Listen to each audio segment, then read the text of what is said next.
Before we get started, I wanted to give you an idea of the representation so far in terms of who's been at our conference. So we had, and this is from the earlier session, so we had folks from OSSTF, CUPW, CUPE, Unifor, and OPSU, as well as the International Laborers Union. We had folks identified with the Fight for 15 and Fairness, the NDP, and the IWW. So I think we've got a pretty broad representation here, which is fantastic. And some new folks who just signed in for this second session and last session. So stay tuned. I'm not going to say much more than that right now. But stick around after the session because we've got some a project we might be working on. Folks, sorry. Go ahead, Sam. No, go ahead. I was just going to say we are all self-financed. Despite the claims by OPSU HQ, we have never taken any resources into building WAM from the union. It's all done in our own time. It's not done in our book-off time. Myself, Julius, and Milan on the steering committee, we put up all our own funds for the images, leaflets, everything. We've just started actually getting some more donations from locals, so we are starting to get funding. But anything you can contribute would be much appreciated, as we'd like to run more of these meetings in the future. This includes coffee, tokens for people who may have mobility issues getting here, and any sort of, and printing costs is actually huge for us in terms of postering, which we do a lot, leafleting on campuses, leafleting at events, leafleting at picket lines. So any support is much apprecited. Thank you. Okay, I do believe You're going to pass a bucket I around? think a bucket will get passed. Yes. Don't be shy. Other side of the, it's coming. Start over here, yeah. I'll start with the donation. Okay, all right, so welcome back everybody, and for new people that have just arrived, my name is Elizabeth, and I'm a retired member of the Canadian Union of Postal Workers. As I said this morning, it looks as though we'll soon be hitting the bricks, and I expect to see each and every one of you on the picket line. Okay? Okay, so, whamming it to the bosses, smashing the status quo. And our speakers today, and they will speak in this order to start. We have Sister Brynne Sinclair-Waters, who's a CUPE 1281 member and organizer with the Fight for $15 of Fairness. We have Brother and Comrade Sid Ryan, who's the past president of the Ontario Federation of Labour, and he's also a retired CUPE member. And then we have Sister Saron Gebresellassi, which is a human rights lawyer, activist, and candidate for Mayor of Toronto. And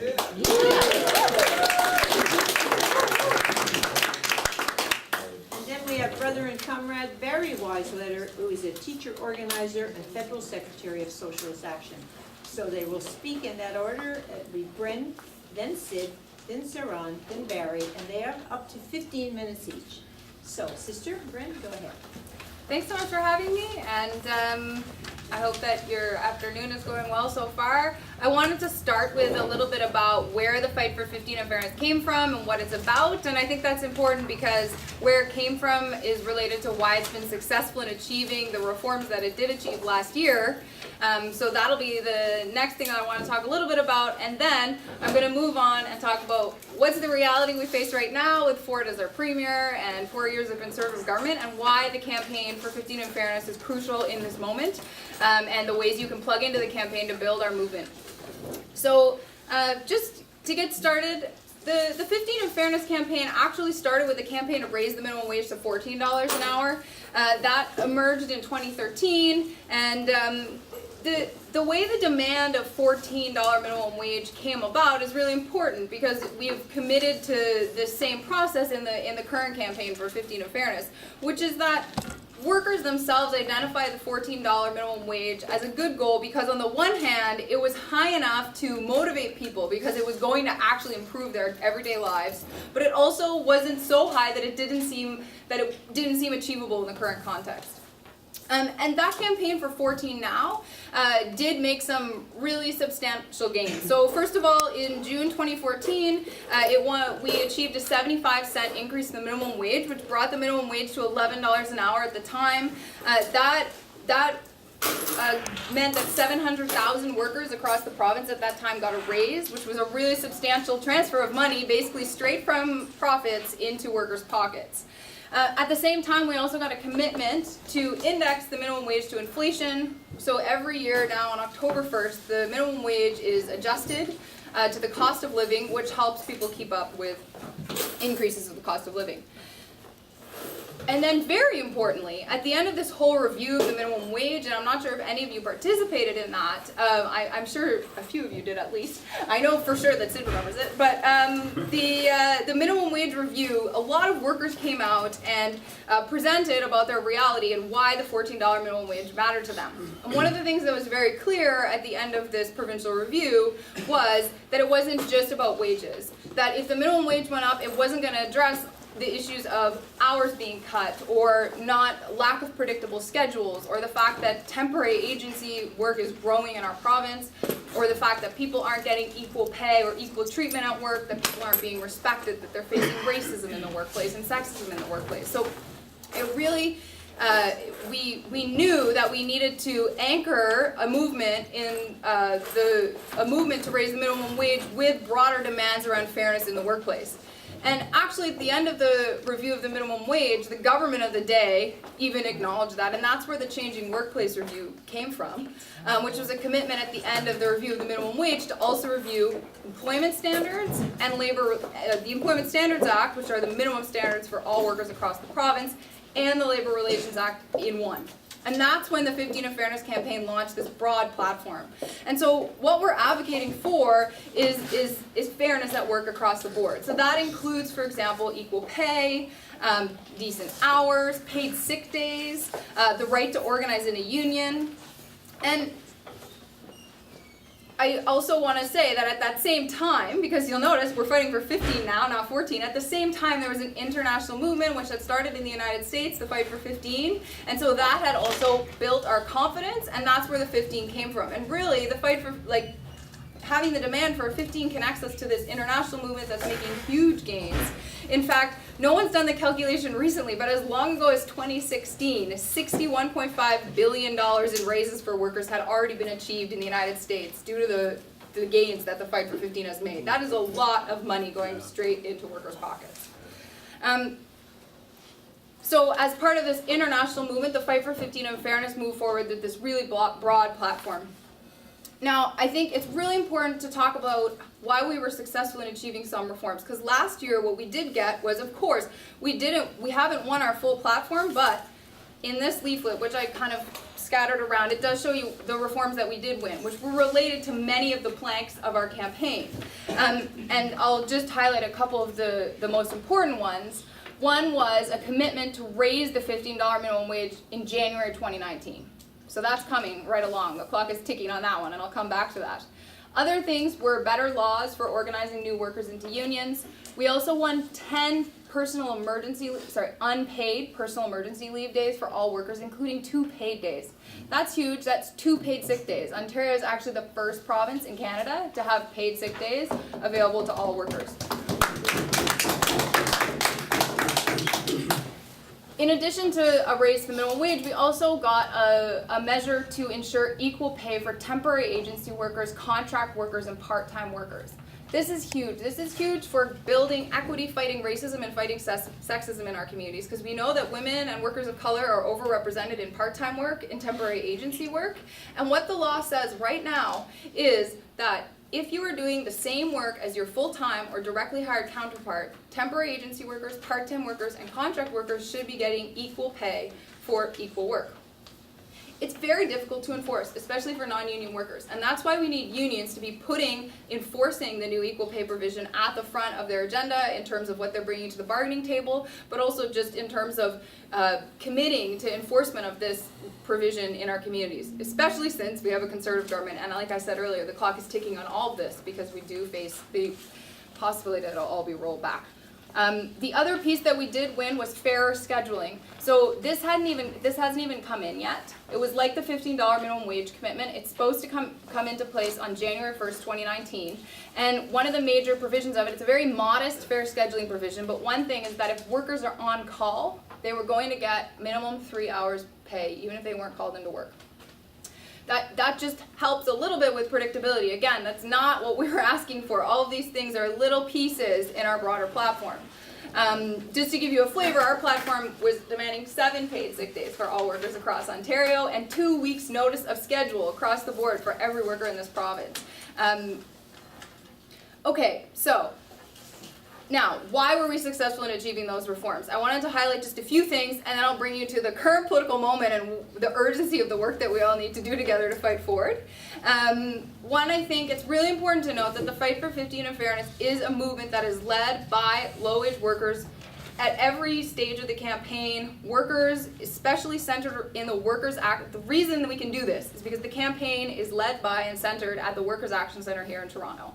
And so that means that the demands of our campaign are actually informed by workers who have called into the Workers' Action Centre, talking about their experiences at work, talking about the challenges that they face at work, talking about the solutions they think might be able to address the problems that they're facing at work, and seeking a solution. And so what the campaign does is, for those workers that have called into the Workers' Action Centre, it offers a collective platform for people to address those issues, because as we know, as people who are active in movements and in trade unions, there's only so much you can do to address these issues as an individual. But the fact that this movement has maintained, kept low-wage workers and especially women and workers of color at the center of directing the campaign strategy, of setting the demands, has been absolutely crucial in its success moving forward.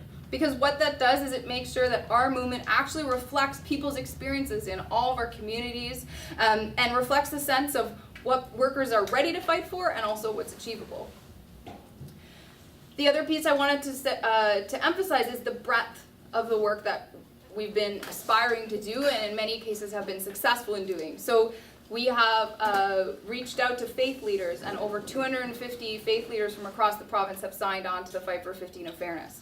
We're working with health providers, so the Decent Work and Health Network especially has taken the issue of paid sick days, and because they know, emergency room doctors know, nurses know, social workers know, that people need paid sick days in order to be healthy.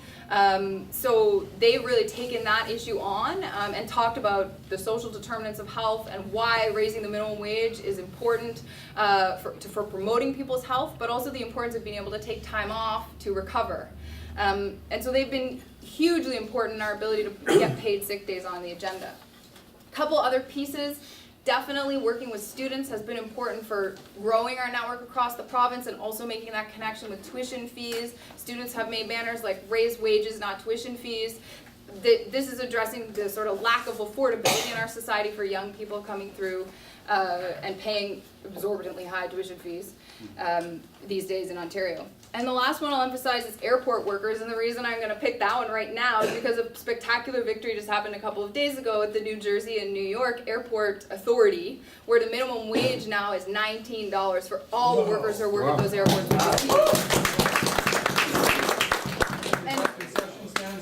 And pardon? Is that concession stand? It's all the workers in the airport authority, yes. So it would include food service workers. And this is huge. Actually, the Toronto Pearson International Airport is the biggest workplace in Canada.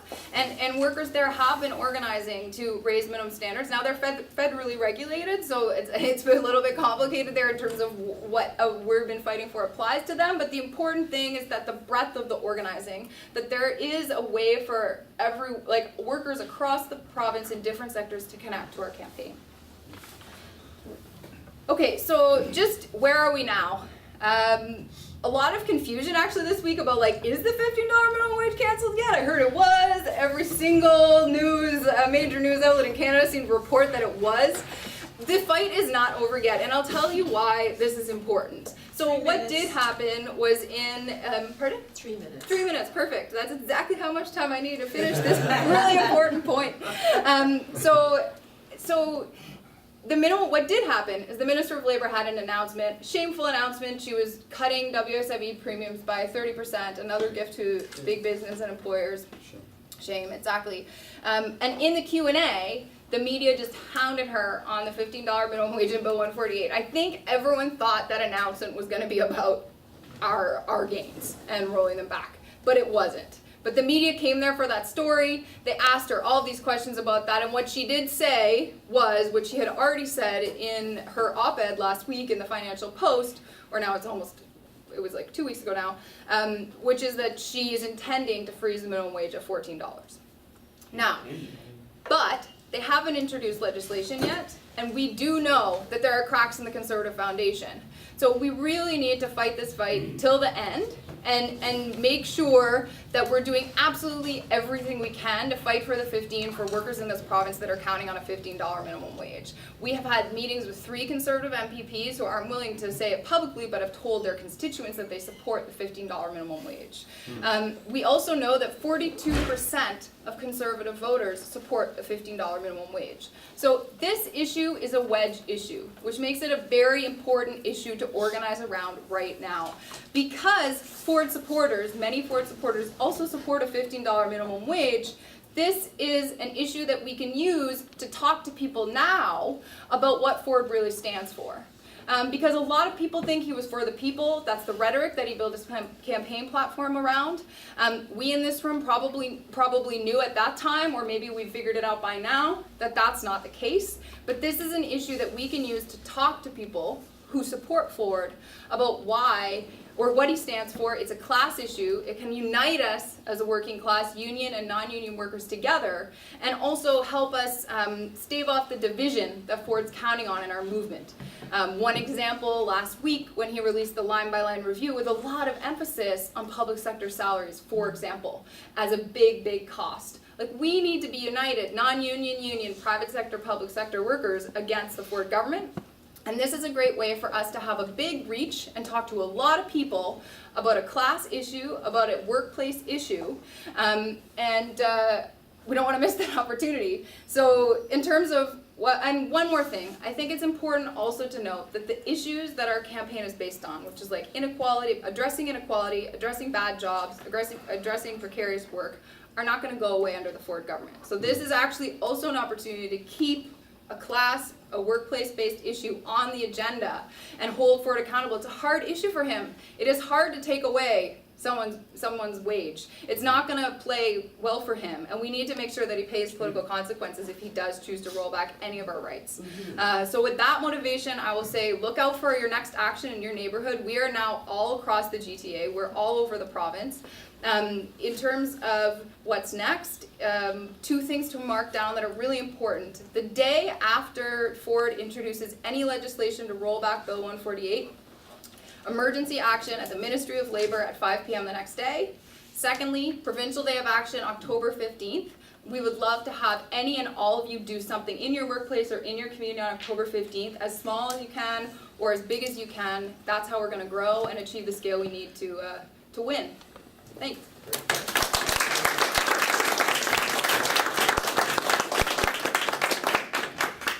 Okay, Brother Sid? Okay, thanks. Good afternoon, sisters and brothers. I cannot speak when I'm sitting down, so I have to stand up to get the old diaphragm working. So let me just say, first off, thanks to Julius for the invite. There he is, Julius, thank you. Yeah, I was asked to basically say a few words here today, and I have been speaking to the CUPE leadership at their leadership meetings, a few of them around the province, a big provincial meeting in Cornwall a couple of weeks ago, where they're basically doing a planning session as to how we're going to deal with the Ford agenda. So let me say a few things up front. I don't think we've seen anything close to where this government is going to go. Bill 148, if that was all they touched, I think we'd be saying, you know what, we escaped very well. But that's the beginning. I think the RAND formula is coming, I sincerely believe. The folks who are behind the scenes advising Ford are all the Harrisites and the Harperites, and they've been coming after the RAND formula and trying to find a way of doing this for the last God knows how long. So I think that's coming. Massive privatisation. You cannot find $15 billion in the provincial budget without necessarily going after the wholesale privatisation of OPG, Liquor Control Board, you name it. Anything in the public sector right now where you can monetize it, they're going to do it. Okay? So I'm not going to spend a lot of time talking about what he will do. I think we have a sense that this government is unlike any other government. I believe he'll do what Harris did when he got elected in June of 1995. July of 95, they had a budget. They cut welfare payments by 22%. They slashed transfer payments to all of the, what we call the mush sector, municipalities, universities, schools, and hospitals, right? And they did it fast because they did not want any protests. They didn't want to give the labour movement and others the opportunity to organise and to mobilise. So they did it fast in the first year, took the heat and said, okay, we'll take our chances when the election rolls around. Let people see that we did, did we do a good job or not? I believe Ford is going to do the same thing. So they've yet to hit their stride. He's talked a little bit about the bucket beer and all that bullshit that he's been peddling because he wants to feed the base. But now he's going to get into, he's got the report in from Campbell, he's going to get into the heart and soul of the finances of this province. And believe me, something like 80% of every dollar spent in Ontario is spent on public services. It's in hospitals, it's people who deliver healthcare services. In schools, it's teachers and support staff who deliver the educational system, and same in universities, and so on. It's people. And people, of course, take wages. And the only place you can find the kinds of money he's looking for is by laying off thousands of workers and privatisations. So that's what we're faced with. Now, we've dealt with this before.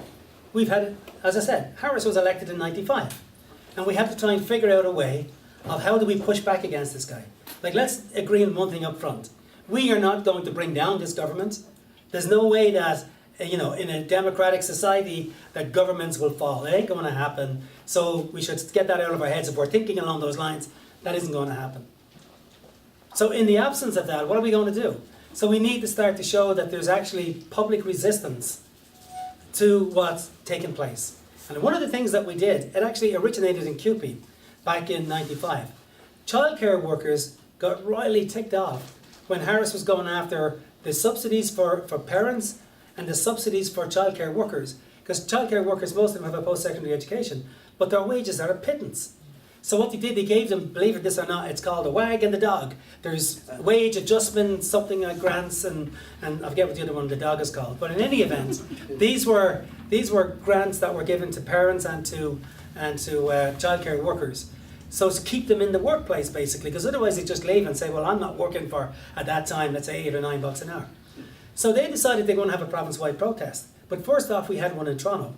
And I was then saying to them, I said, look, I don't want to see picket signs, I don't want to see, the flags, the CUPE flags and all of that. What I really want to see are teddy bears and balloons and colours, and we want to make this a people's protest. This is coming from the rank and file, this is coming from parents, and it's coming from childcare workers. So we flooded Queen's Park with about 5,000 people at the time, flooded into Queen's Park. And this was about September or October. Keeping in mind he got elected in June and he had his budget in July. But straight away we began to show. So it was a one-day protest from the childcare locals in the Toronto area. It spread a few months later to a province-wide one-day strike of all childcare workers in Ontario. I think it was something like 800 childcare locals that actually participated across Ontario. We worked very closely with the Ontario Coalition for Better Childcare. That became the genesis of the Days of Action, because we proved that you can't take on this guy. But we backed him off. We actually saved the wag and the dog. So we knew if you put massive resistance, public resistance into these battles, you can actually force even a government like Harris's back off his feet. So with that, the OFL then began to call heads of unions meetings, and we came up with essentially the days of protest, right? So I'm not going to go all through the days of protest. We were building towards, a province-wide strike. I think we came to Toronto too soon. Toronto should have been towards the end, if you ask me. We didn't do it fast enough because what happened was a change in leadership at the OFL. And I'm not going to start going into people's names, but at the time, what happened is the leadership that came in was actually opposed to the mobilisation. They wanted us to put all of our resources into supporting the NDP, whereas the progressive unions were looking to build coalitions and put together a common front. So let me speed up to where we are today. Where do we need to go? We need to build a common front. I see Carol Baker's out here. Carol is the co-chair. We began doing this work at the OFL. we had actually, Anthony Shelton is not here, but Anthony was part of it as well. We built a common front coalition.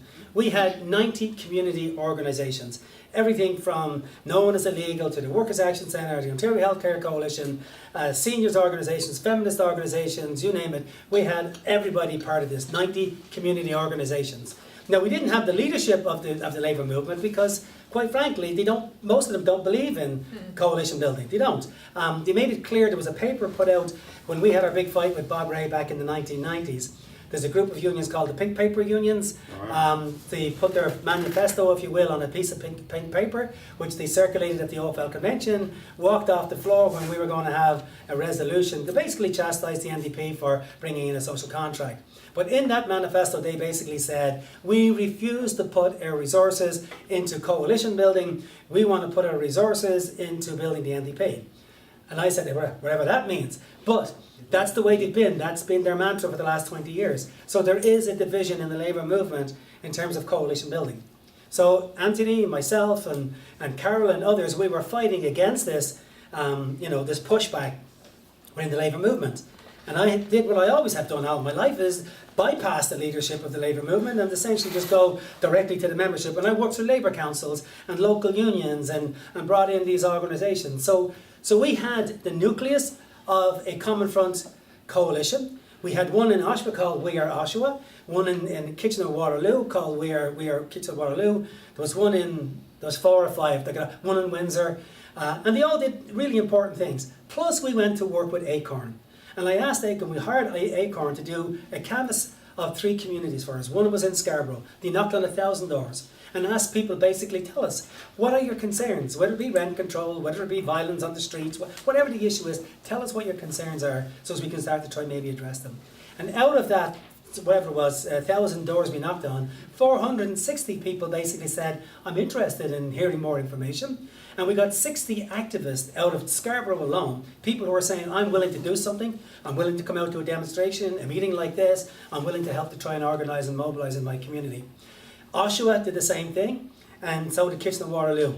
Oshawa elected Jen French because their community got really active around the Workers' Action Centre issues, around pension reform, and they brought people out from the communities, and we built a campaign. We got Jen French elected, and they got somebody elected in Windsor as well. I forget which of the sisters got elected down in Windsor. So, Kitchener-Waterloo, it was Catherine Fife. The campaign worked with her. So, where are we? There's no question there's a desperate need to build a common front. Coalition building is actually where it's at. There's just no other way. And I'll give you the prime example, Quebec.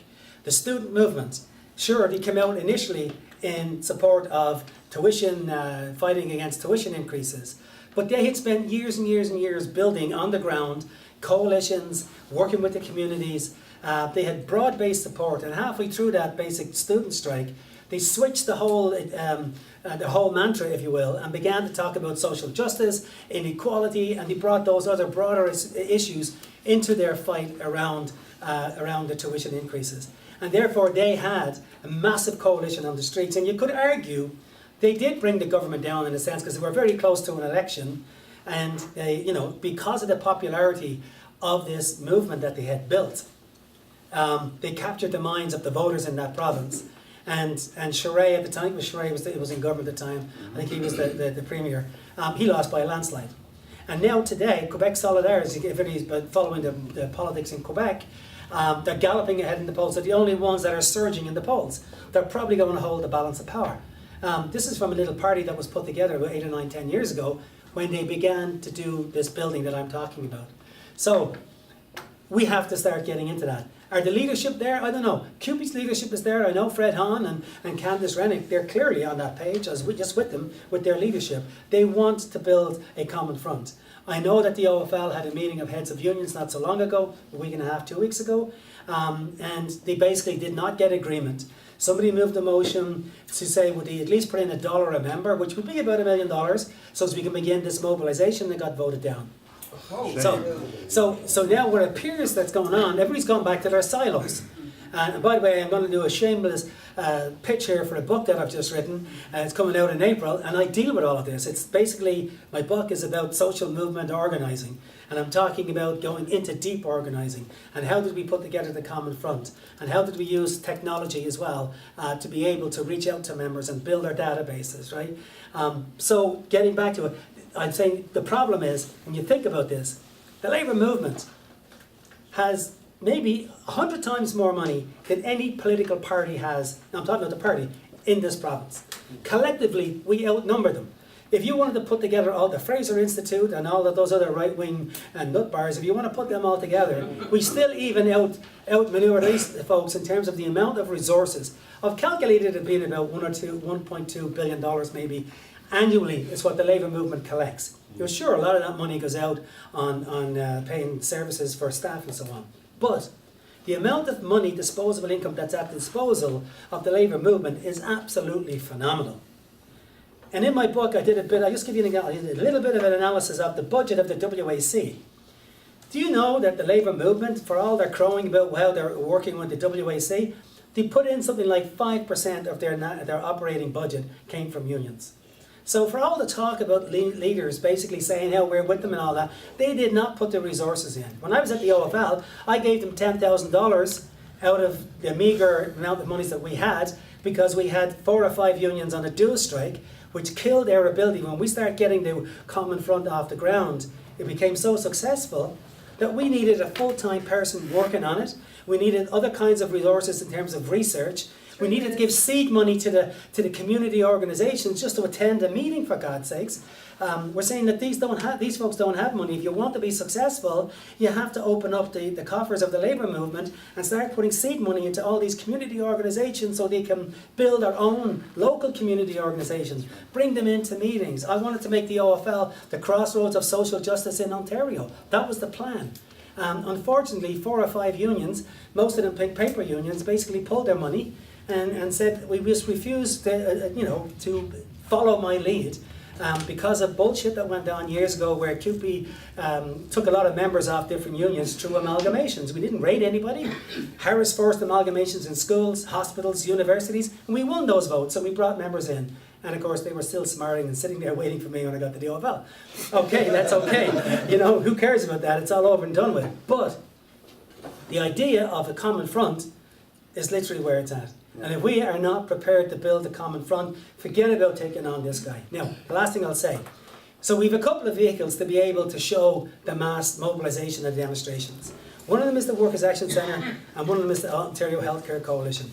They're the only 2 campaigns, by the way, that the OFL asks the members to come out and mobilise around. The mobilisation is being done by the community organisations. The OFL shows up with a few flags and a few other people with a few flags. But they're not mobilising the members. They're not out there saying, get your people on the buses. Like the demonstrations that we had, 25,000 people, 30,000 people outside the Liberal campaign headquarters, when they had their convention. 20,000 people we brought out to Dundas Square, 25,000 people up to Queen's Park when we announced the Common Front. So this is the type of mobilisation that's absolutely needed. And I don't know if the unions are basically saying, put your money into getting people on the buses, put your money into these, mobilising people. Let's show forward that there's going to be 50, 60,000 people on the lawns of Queen's Park when we have this demonstration in a couple of weeks. That's the kind of mobilisation that's going to get him thinking, oh shit, maybe Ford Nation is not with me after all. So you really do need to start to put a visible face on the opposition to this government, and I don't see it right now, with the exception of the community coalitions. They're doing their damnedest to get out there and build this mobilisation, but the unions are not there yet.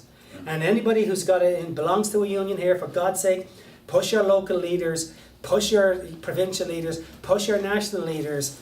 We have to demand action from the labour movement if we're going to win this fight against Ford. And I believe it's winnable. I believe we can push back against this guy. But it takes a lot of organising, mobilisation, building coalitions, and supporting those coalitions financially and with bodies on the streets when they call for these demonstrations. So, that's my little 10 cents. Thank you.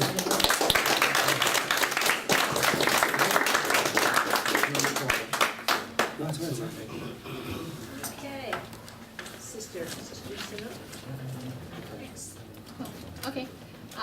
Alors, je commence chaque débat en les deux langues officielles pour la communauté francophone qui est en train de voir cette présentation. Soyez pas timide du tout de participer et poser les questions en les deux langues. My name is Saron Gebresellassi. I always do all of my debates and talks in different languages. I'm sending signals to a lot of different communities throughout this campaign. And yes, and so I'm going to talk to you about the mayoral campaign, which I know a lot of you have been inspired by, and I'm so thrilled.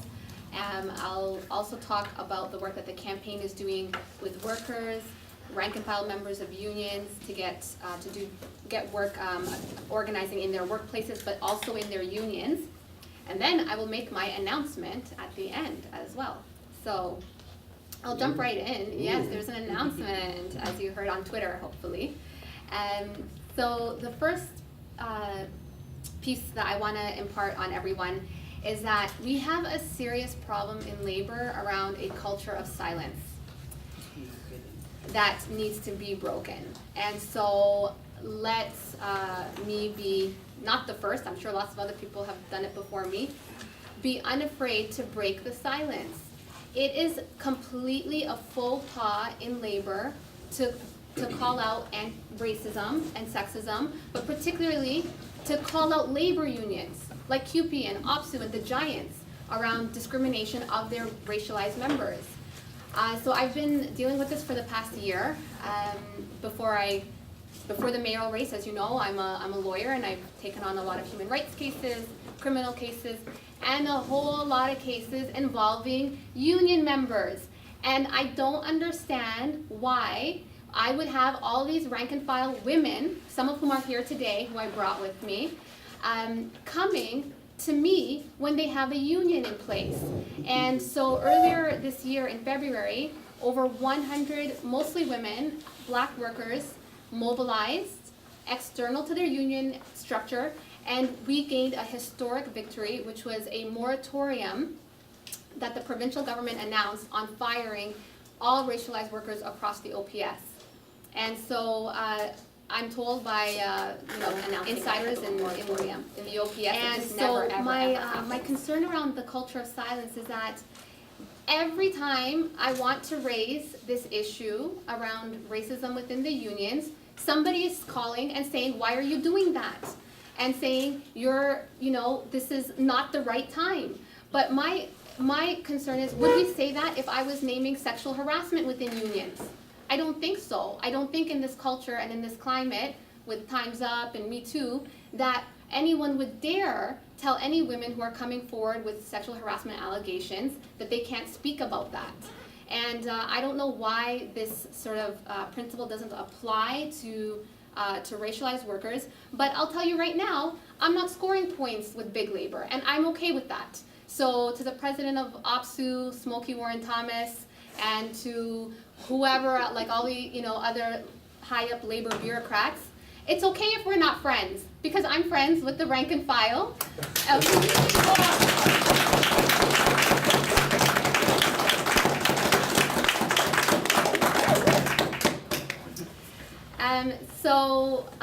Like I was saying, with the number of the women that have come forward, we've done a lot of work and have been working with them to organize in their workplaces, to mobilize members on the job, and to have some of their own actions.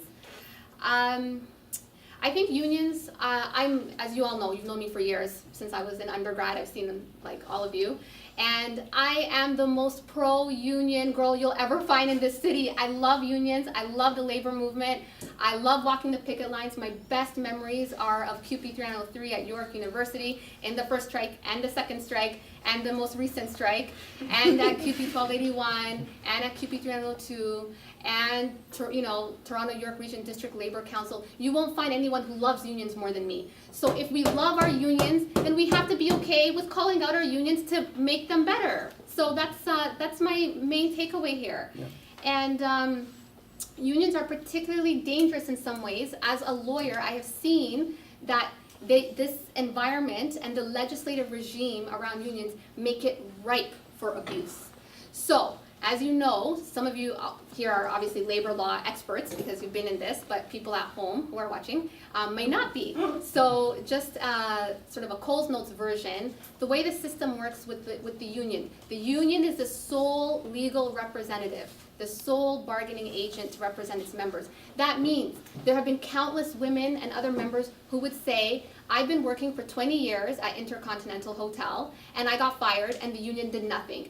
And they can't get outside advocacy because a union will bar external advocacy. So rather than joining me in last year in my fight against the OPS, the biggest challenger in that case was OPSU, who's like, no, we will block you every step of the way and make and they did. And they do. And so I've seen unions force members to enter bad deals. I've seen unions, some of the representatives backdoor caucus with the employer. This is the reality that's happening, and for some people this is probably not that new to this room, but my point is that the most vulnerable members of the unions, this is an environment ripe for abuse. Anytime you have that level of exclusive authority, you own the members, it makes it almost impossible for external advocates to come in. That notwithstanding, I was able to do that in many cases, and have done so successfully in order to bypass the union bureaucracy and fight the employer and win. Sure, thank you. Okay, thank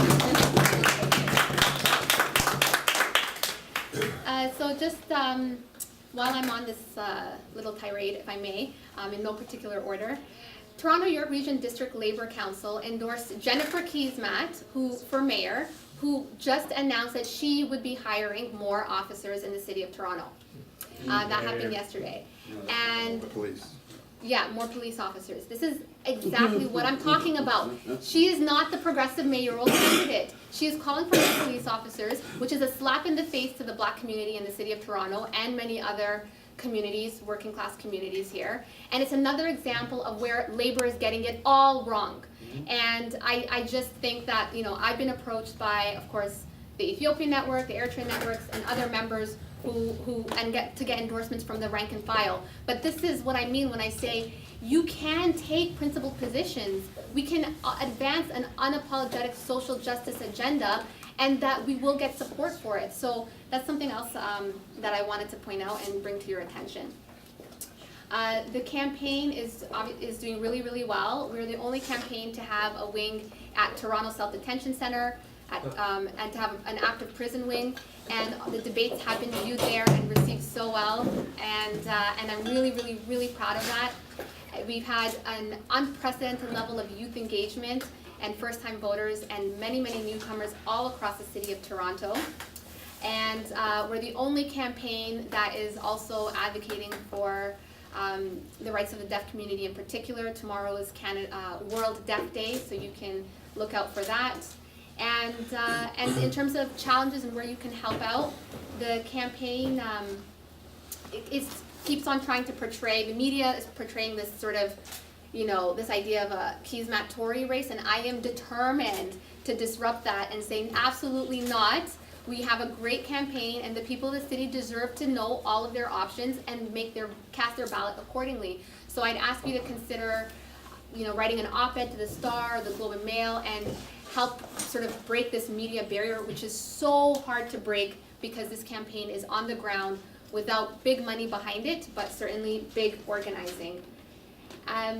I wanted to end with talking about some women that are getting some support through the campaign. I always try to use my platform to amplify the voices of the women. I have a platform, so I want to use it wisely.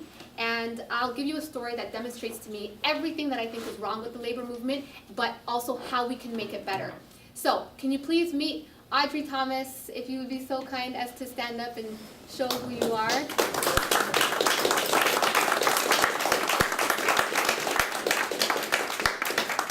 This lovely woman is from Jamaica.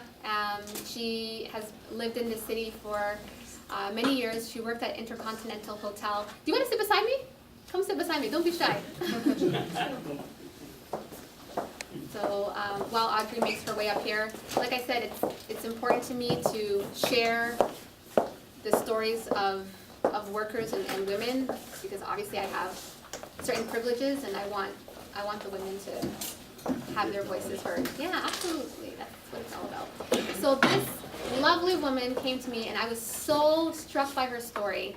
She has been working at Intercontinental Hotel for over 20 years, almost 20 years, 18.5 years, as a kitchen worker, and was terminated without cause by the employer, Intercontinental Hotel. There's no dispute that it was without cause, which means that there's no grounds. And so there was an appeal done through employment, through the Service Canada, and that was won. So tell me, how is it possible in the province of Ontario, when we have the protection of unions, that employers can fire women, can fire workers, and not give even the basic entitlements? Like, and then the union, UFCW Local 333, was like, meh, we don't want to do the work. No arbitration. Nah, you don't have a case. It's fine. And so I'm just blown away. And I've heard so many other stories like this. And I just said, you know what? This is exactly what I think is wrong with labor.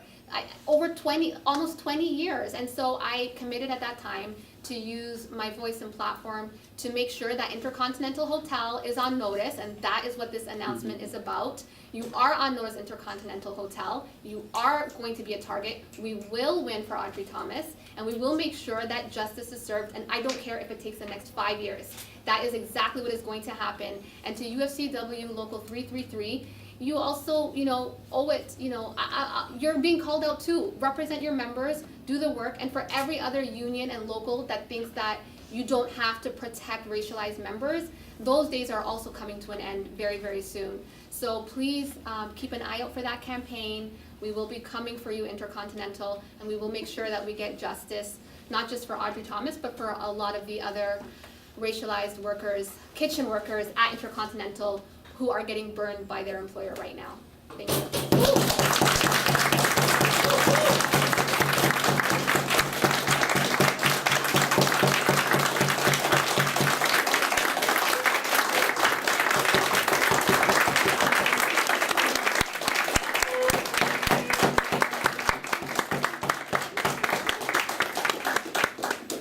All right, and a round of applause for Audrey Thomas.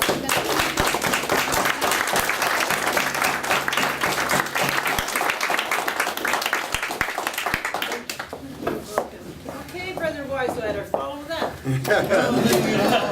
No small task. Well, I really want to salute my co-panelists for their informative and impassioned remarks, not least Saron. And I also want to credit Saron for one more thing. When she said at the mayor's debate on transportation that we deserve and we should fight for and we can win free mass public transit in this city, she knocked that ball right out of the park. Don't let that editorial in the Star get you down. Okay. Well, it's clear that there's a need for change. The labor movement in Ontario today faces its fiercest opponent in government since the Great Depression, the dark days of Mitch Hepburn. Premier Doug Ford, I've said this before, he makes Mike Harris look like Mother Teresa.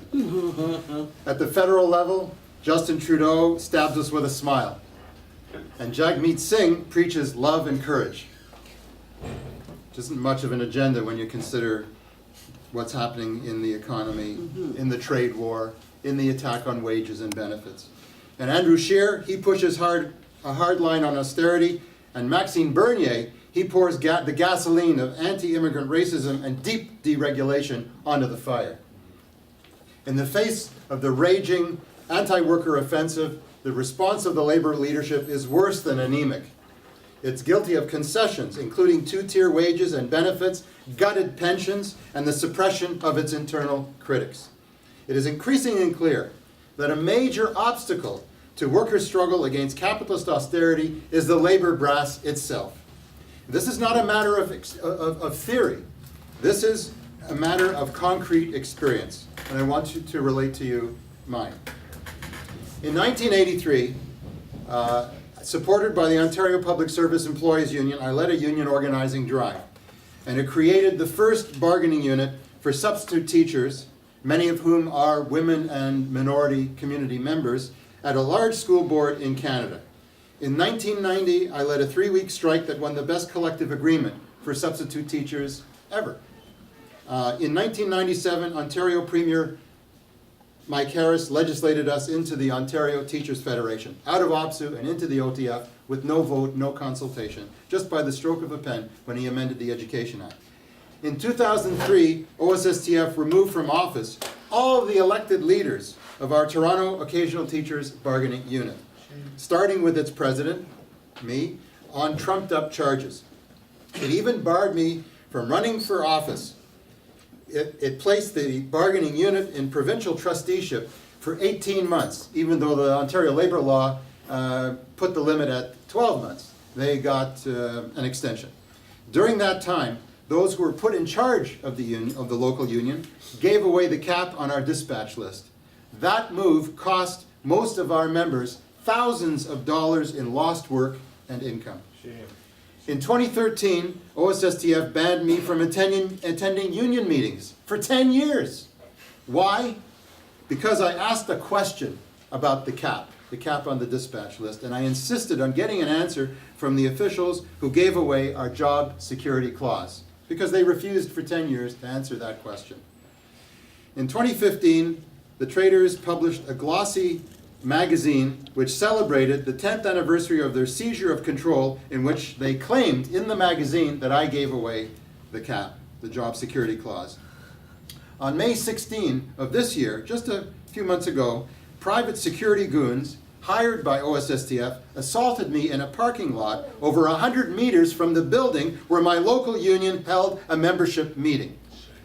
I complied with the request of these goons to leave the premises after leafleting my co-workers with some pertinent information. They followed me to the lot, and the rest, as I described, took place. Handcuffed you?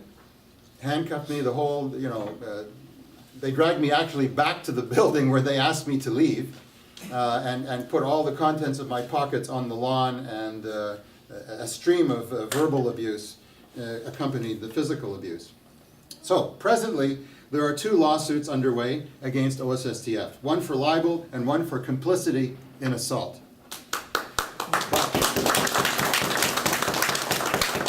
I want to emphasize this point. More important than that is the ongoing work of the Substitute Teachers Action Caucus.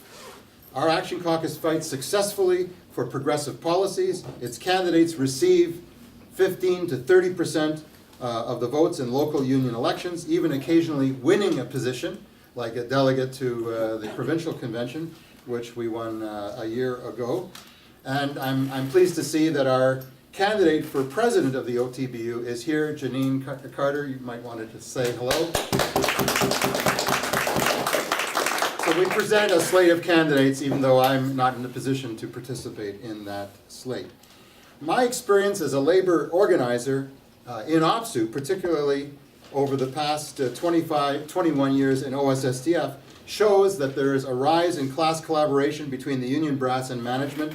It demonstrates a decline in union democracy, and it stresses the urgent need for a rank-and-file movement across all the unions to reverse these trends. And my experience is not an isolated one.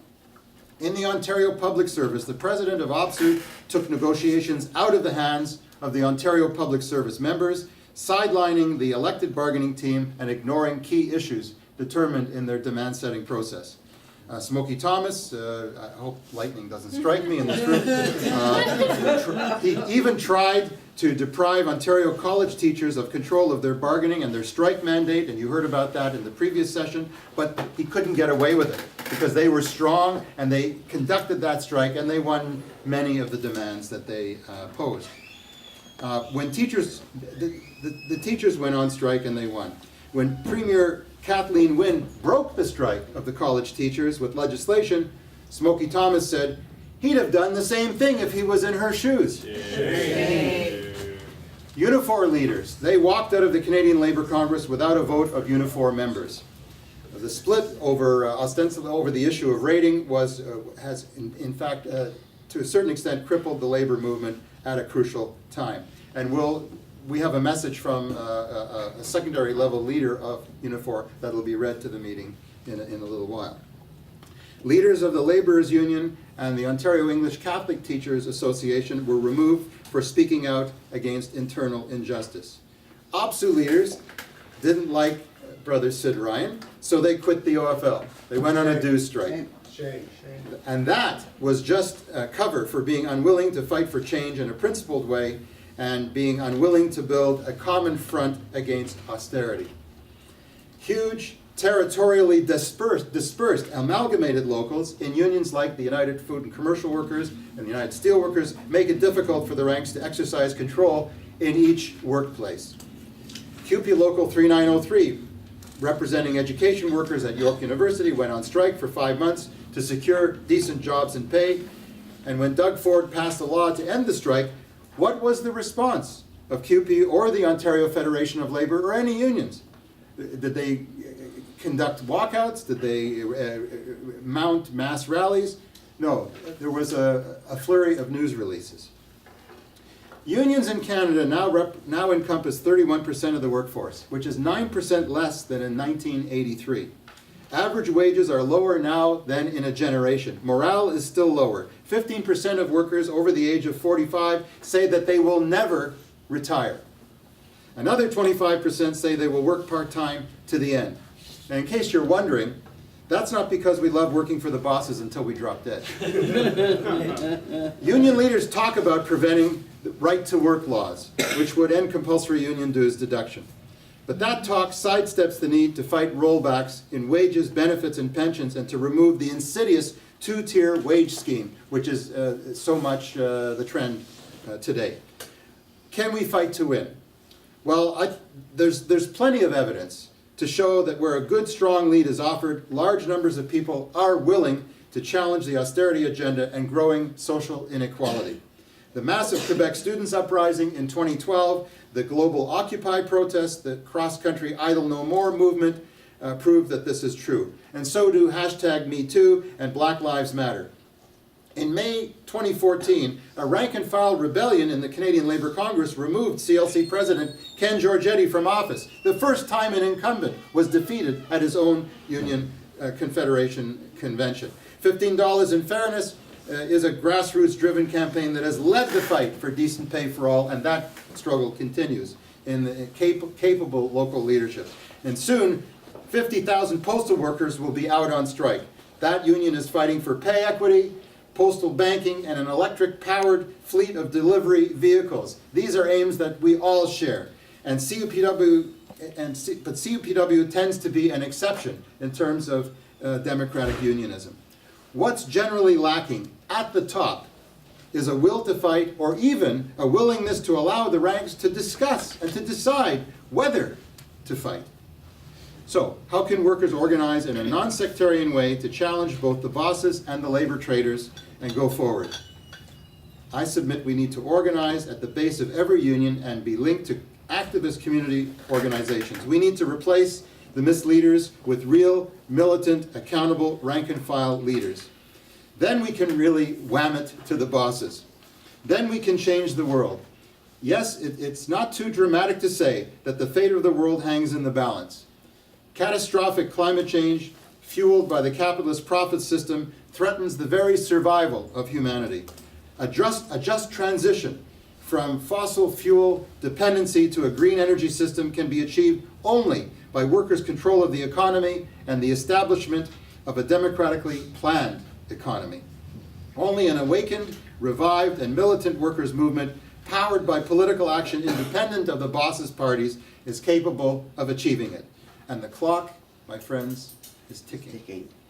The conditions of the working class continue to deteriorate. Poverty, homelessness, gridlock, mental illness, and violence are all on the rise.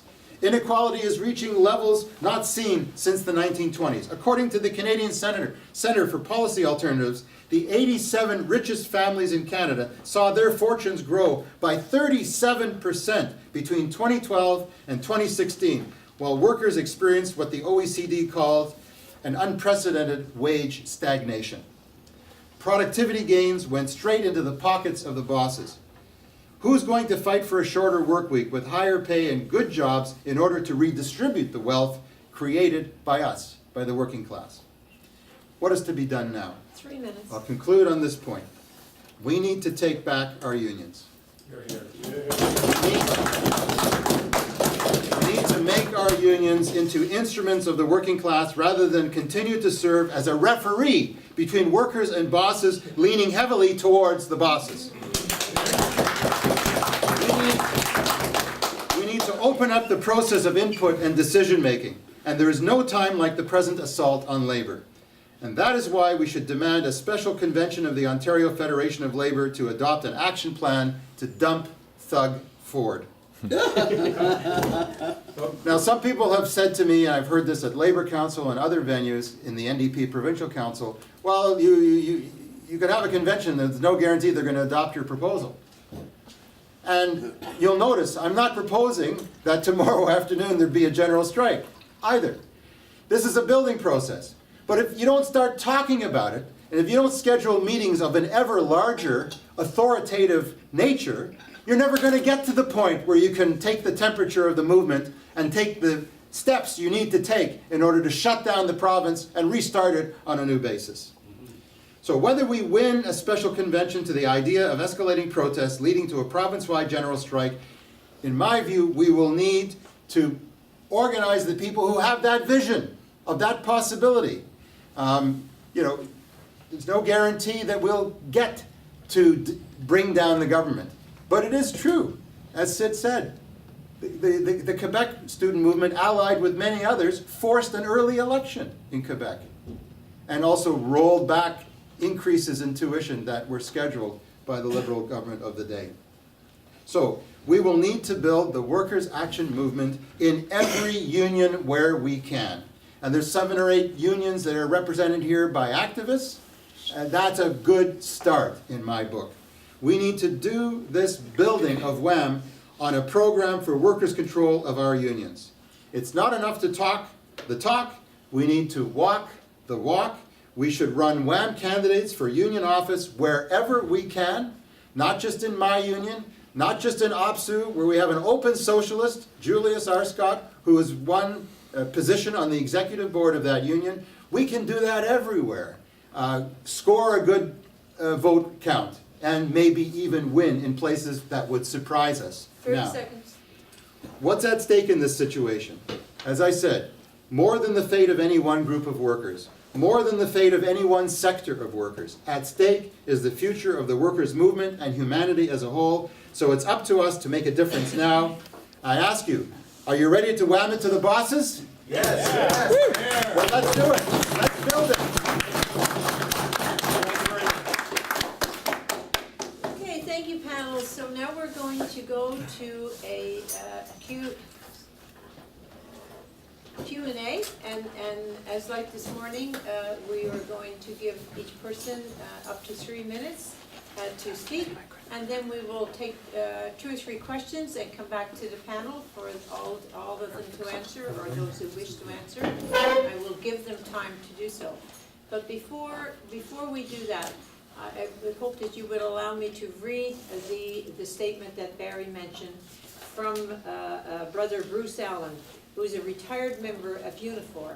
And Unifor, for people in the room that might not know, is a union that was formed between CEP and CAW, Canadian Auto Workers, a few years ago.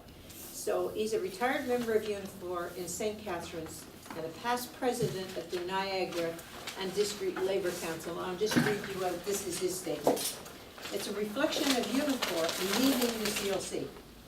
Several months ago, the National Executive Board of Unifor violated Unifor's constitution by holding a conference call to debate and vote on a motion to withdraw from the Canadian Labour of Congress. This action violated the union's constitution, which made it clear that such a decision can only be made by the union's Canadian Council. Significant opposition erupted in response to the NEB's action. Opposition was particularly evident in uniform locals based in southern Ontario, comprised mostly of auto workers and auto part workers. Out of this opposition came a challenge to the NEB action by way of filing charges with Unifor's Public Review Board. To the surprise of many, the Public Review Board ruled that the NEB action in withdrawing the union from the CLC was in fact done in violation of the union's constitution. The NEB's action stood exposed as illegitimate and illegal. This was unprecedented. Although this decision was unprecedented and illegal, the NEB did not respond by doing the right thing and reversing the decision. The immediate response was deafening silence and not the slightest acknowledgement of any wrongdoing. The national leadership formal response was that the issue of the withdrawal from the CLC dealt with at a uniform Canadian Council meeting in Halifax in mid-August. It was ratified there with relatively little opposition. The ratification of this arbitrary decision was entirely predictable. It was entirely predictable because no recommendation from a national president has been voted down at a Unifor or CAW National Council meeting since 1992. This is because these councils are effectively rubber stamps designed to give whatever decision, of course, of action the national leadership wants, an appearance of having the support of the entire union. It shows that Unifor, like the CAW before, it effectively functions like an anti-democratic one-party state. The consequences of this withdrawal from the CLC are evident in labour councils and provincial federations of labour across Canada. Unifor has been frozen out of these bodies and vilified. This has been particularly evident at the Niagara Regional Labour Council. Its absence has had a crippling effect on these organizations and has left Unifor marginalized except when the Liberal Party finds it expedient to grant its status as a stakeholder when it serves their purposes. In this context, Unifor dubiously proclaims ad nauseum that the CLC needs to be fixed. But its leadership is unwilling to try to fix it from the inside and will not acknowledge that it can never be fixed from the outside. Furthermore, the actions which brought us to where we are now illustrate that there is lots to be fixed in Unifor. Sadly, the prospects for fixing it are bleak at best and arguably non-existent given that it is an undemocratic organization ruled by an entrenched, privileged, and self-perpetrating bureaucracy. Contemplation of the need to build new labor organization from the base up has consequently become a practical necessity. And it's from Bruce Allen, Unifor member. Okay. Okay, so I'm opening the floor to speakers. Just a second. Okay, brother, go ahead. I'd like to first make a comment of, my opening comment is where the labor movement came from. It came from the Industrial Revolution, historically, in the middle of the 19th century. And from what I'm observing so far, based on the extreme battles, the labor movement is moving backwards. We may not see it get that far, but it's getting backwards. Having, with that in mind, I now want to make a point and possibly a question about Mr. Ford. He has a slogan, for the people. I suggest you put a question mark at the end of that. And what really impressed me was the 35 or 40,000 students who walked out of their high schools. Yeah. That day, I admit, I was moved. I wasn't there, but I was moved by some of the articulate comments from some of those students, 16, 17, 18 years old. And I said, wow, impressive. What I read in the Star today was that Mr. Ford and his cohorts are going to conduct consultation meetings by telephone town halls and online comments. And the words were, they're considering face-to-face communication. I'm paraphrasing what the article said. Now, it amazes me that he's for the people, and who's he letting down? He's letting down all those students, and he is completely disregarding the extensive consultation. If my memory serves me correct, there was something like 7,200 people and organizations spent a long time doing this consultation, but he is going to do his consultation basically out of sight. Now, my question is, I made my comment is, what's very important here is the common front movement has got to be very strong. Now, I've said this before, and I've said this before at other seminars, and it has its advantages, but I feel these movements are going to have to be extremely consistent. I'm sure you know this. I can't stress this enough. Extremely repetitive. If you do it today and say, okay, we've done that, we can rest for a couple of months. 30 seconds. That won't work. So, what do you people think of a very repetitive and consistent movement in that manner? That's it. Yeah. Valerie? Yes, I'm Valerie, I'm a member of Socialist Action. I'm a retired person. In my previous work years, I was never involved, we didn't have a union. I've always been a supporter of unions, but in my line of work, it just wasn't unionized. And I primarily worked as a former chef in the hospitality industry, not unionized. So to the good lady lawyer, I'm terribly sorry, I don't remember your name, and the lady Saron. here, I don't. After 20 years at the Intercontinental, whatever it was, she got fired, laid off. Terminated without cause. Right, okay, now, and there was a union in place at that time, UFCW and they didn't do local, too much they for her? don't do anything, yeah. Now, this is what I don't understand, you know, and, okay, we know unions can be negligent, blah, blah, blah, but what I'm interested in, did this lady get any sort of reason formally in writing for her termination? Did she get any compensation? Zero, nothing. Excuse me, Yeah. excuse me. Sorry. Sister, we're gonna come back to the Sorry. panel, okay? Did she get any compensation? Like, what did she do afterwards? Did you have a problem getting work in the same area? I mean, you know, I just think that whole thing, I'm sure we all agree, is absolutely despicable. But now coming up to date in the hospitality industry, I feel that the people in the restaurant, servers, bartenders, chefs, what have you, I don't think they're unionized, you know, and if they're not, they should be. Also, retail workers, to my knowledge, they are not unionized. I have a neighbor friend who works in retail up in Yorkville in a shishi poo poo Italian 30 seconds. boutique, 30 and seconds. she has informed me she gets, you know, you buy a pair of ladies' pants, they're $500. She gets $14 an hour.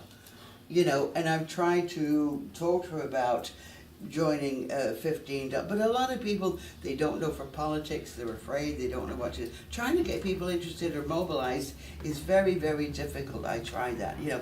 So is there a union for retail workers, or is there not? Time's up, Valerie. Done. Okay, yeah, I just want to explain again, the format we're using is that if you've got pen and paper, and I'm sure you do, to write the questions down, and we will come back to the panel. Sorry about that. Okay, yeah, I saw your hand light, I got everybody's hand. Okay, the next one is Peter. Yeah, I just want to make a couple of comments. One to Sid, I think the common front, we need something like that, because this came up at a meeting we had, a chapter meeting of ACON and the tenants, and they said it would be great if you could get some support from unions. How can we work with unions to advance the rights of tenants? Because tenants are, I mean, they're dictated to by the wealthiest landlords in the city, the Metcaps and the greediest, and it's very hard to fight back against them, even with the tenants association in place. So, and we need something like that where we can get solidarity with like a group of Via Oshawa and Kitchener and Waterloo. And certainly I can sympathize with your situation regarding Labour Council and the endorsement process. I don't understand to this day, you registered very early on and you criticized John Tory very early on. And it was no surprise to these people back in Kismet, John Tory's shortcomings. Not only Labour Council, but to a certain extent, I'm also disappointed with certain members of NDP who are in council who rushed to that thing. I think these kind of decisions, we were part of a group, Socialist Caucus, and we said that if, in municipal elections, the NDP should try to form a party and have a formal process of how to make these endorsements. And I think if you had that process in place, you probably would have had the endorsement of the NDP rank and file. So I think those two things we need a common front, and also I think we need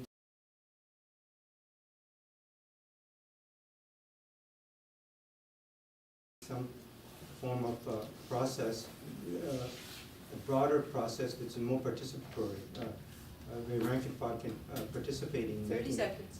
endorsements of candidates and city council. Okay, sister? Thanks. Hi, my name's Carol Baker, and I guess for the purposes of this meeting, probably identifying as part of the Ontario Common Front would be the most appropriate. I do have some questions for the panel, and I do just want to challenge a little bit, within the context of being among friends and all of us being on the same side. So I'm not being critical. I just want to sort of drill down a little bit in terms of strategy. And so if I could start with Saron. If I could say, I think you talk about a culture of silence, and all the examples you provide, it's almost more of a culture of being silenced, right?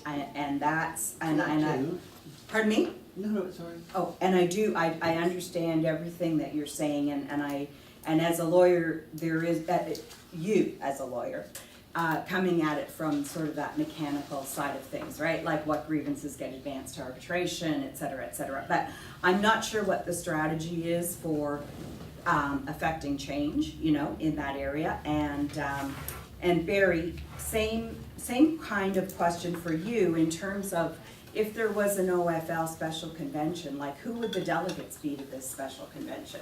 Because we know that the rank and file doesn't really have access to OFL conventions right now. So I'm not sure how that would work out. And Sid, totally, obviously agree and clear on your strategy.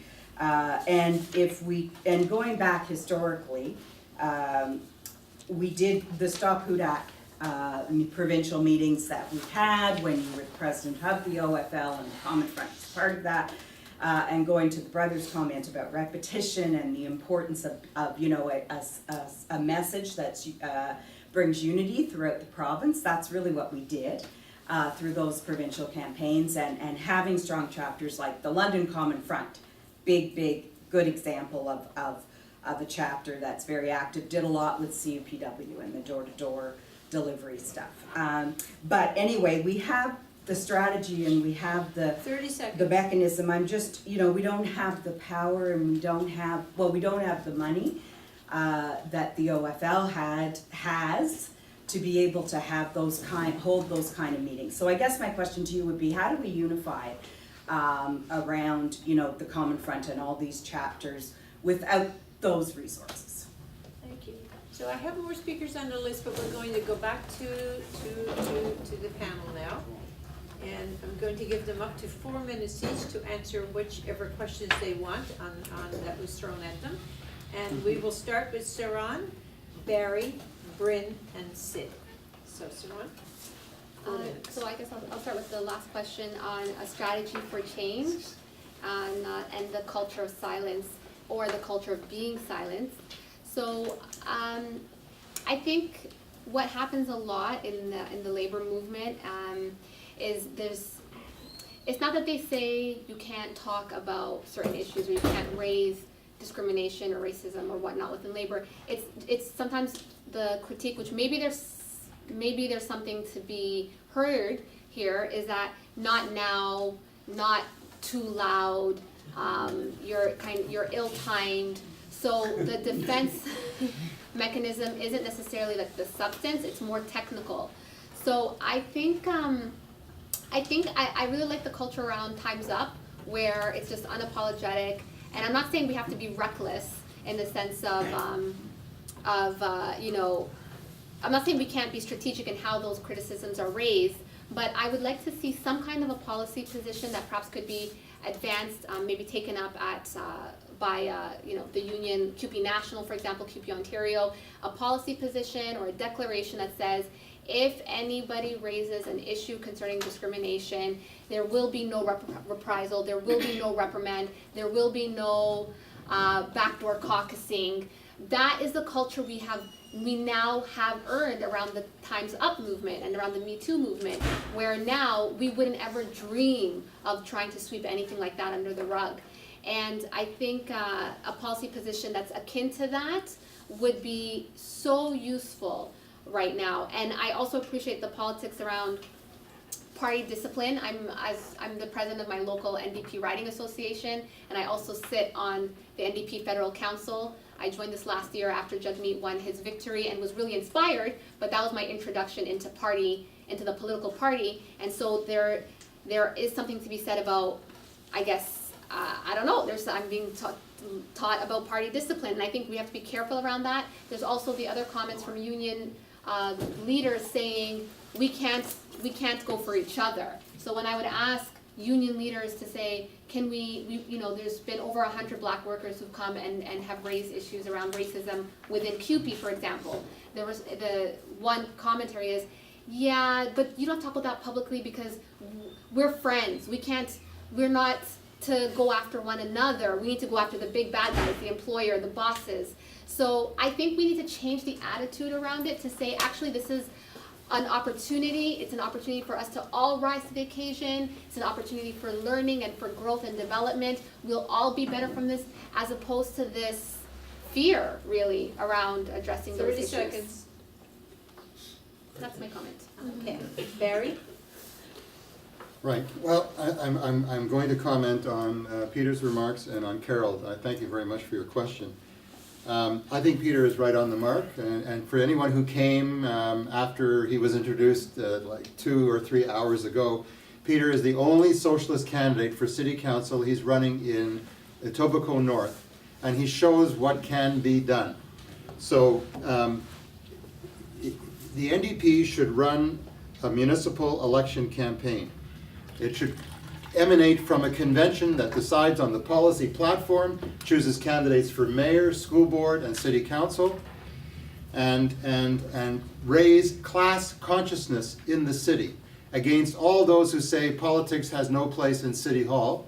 Partisan politics have no place, even though the Liberals and the Conservatives use City Hall and school board as a sandbox, as a training ground for their future politicians at the provincial and federal level. And why do incumbents, city councillors seeking re-election, who are closet NDP members, who don't put the party name on the label, why do they oppose the NDP running as a team, as a party, municipally?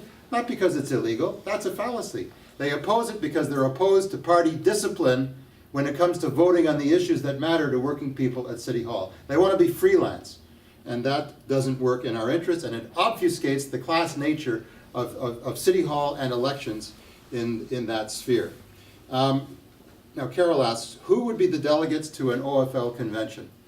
Well, it's not a mystery. It could be the very same people who were delegates to the last OFL convention if they're elected by their affiliates at the local level. But that wouldn't satisfy me, and that's really not at the heart of my proposal. The proposal for an emergency labor convention argues that, first of all, before there's a convention, there should be meetings of all the affiliates. There should be an outreach.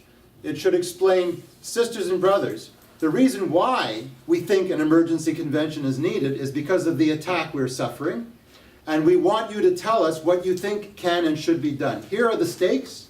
This is what we face. What do you say? And all of these meetings, you know, would be absolutely crucial to the process. Now, there is a question of cost. So for those concerned with that, the convention could be a one-day affair. We don't need people to stay in the hotel 3 nights from all over the province. But it could be an expanded delegate ratio. So instead of 1 for 500, it could be 2 or 3 or 4 for 500 members. And in fact, the Toronto Labour Council has done that kind of thing with expanded mass steward meetings to discuss issues that affect workers in the city. Short meetings, half a day, a few hours. But before we embark on the plan to hold an emergency labor convention, I think the unions should request input, and they should formulate an action plan, or there might be more than one action plan formulated. And the purpose of the convention, the emergency convention, would be, heaven forbid, to discuss 30 the seconds. proposals and actually to vote on them, maybe even to amend them so that they reflect the consensus of the entire movement. This whole process, whether it leads to escalating mass actions against Ford, culminating in a general strike that may or may not bring down the government, it would be a consciousness-raising process. It would be salutary in its effect. Workers would understand, this is our movement, we're in charge, our say will be heard, and we will determine collectively what we're going to do about the unprecedented attack that we face right now. Thank you, brother. Representative Brynne?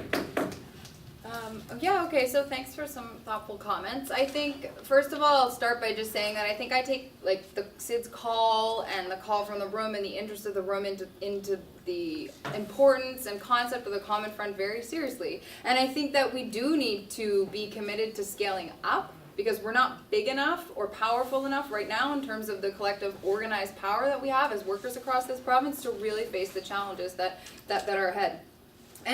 And I think we also need to be serious about making sure, as has been said a few times, that these efforts include union and non-union workers. And I think that one of the things that we are going to be up against going forward is, like Sid said, like there's going to be so much coming at us from the Ford government. He's going to do a lot of damage, and the people that are going to suffer most are those most vulnerable, and it's going to be tough times. But we need to make sure, as activists, as committed organizers in our unions, in our communities, that we're effective in what we do.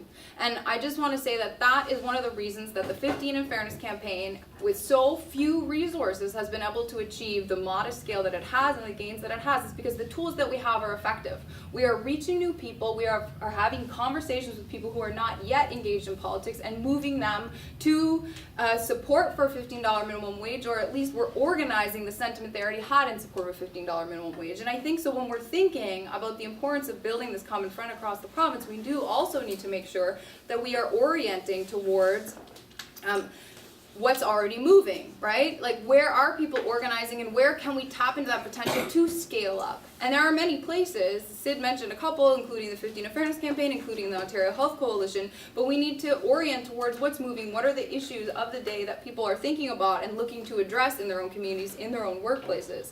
And I think that absolutely, as like rank and file members of our unions, we need to take on this task. And I guess I'll just finish by saying that absolutely, I'll repeat something that I kind of said earlier, but in terms of Doug Ford said he stood for the people, and putting a question mark at the end, great.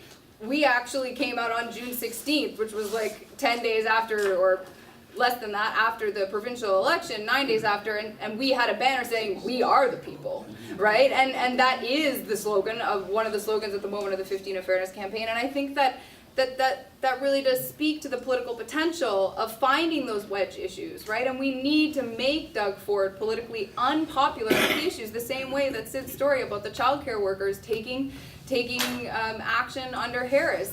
Those things made Harris less popular, and we need to be committed to organizing to reveal Doug Ford's agenda and making him unpopular. And I think it goes without saying that we're going to have to be repetitive and consistent.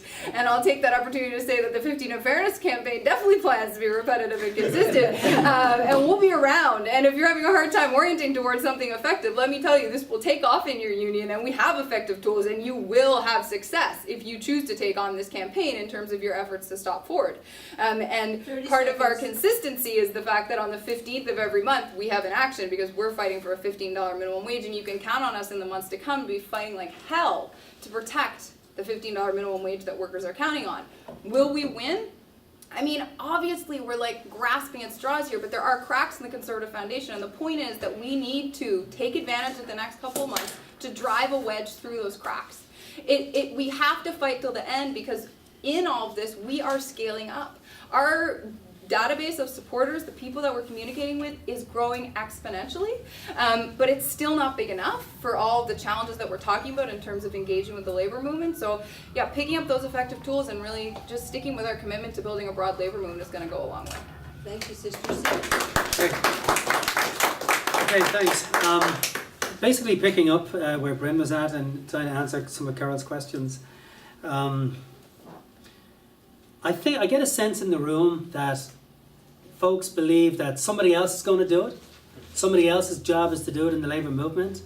And I heard a lot of, general criticism of the labour movement. And Lord knows there's enough criticism to go around, whether it be racism within individual local unions, whether it be in provincial or national organisations, whether workers of colour, women and others are not making it through the leadership ranks for lots of reasons.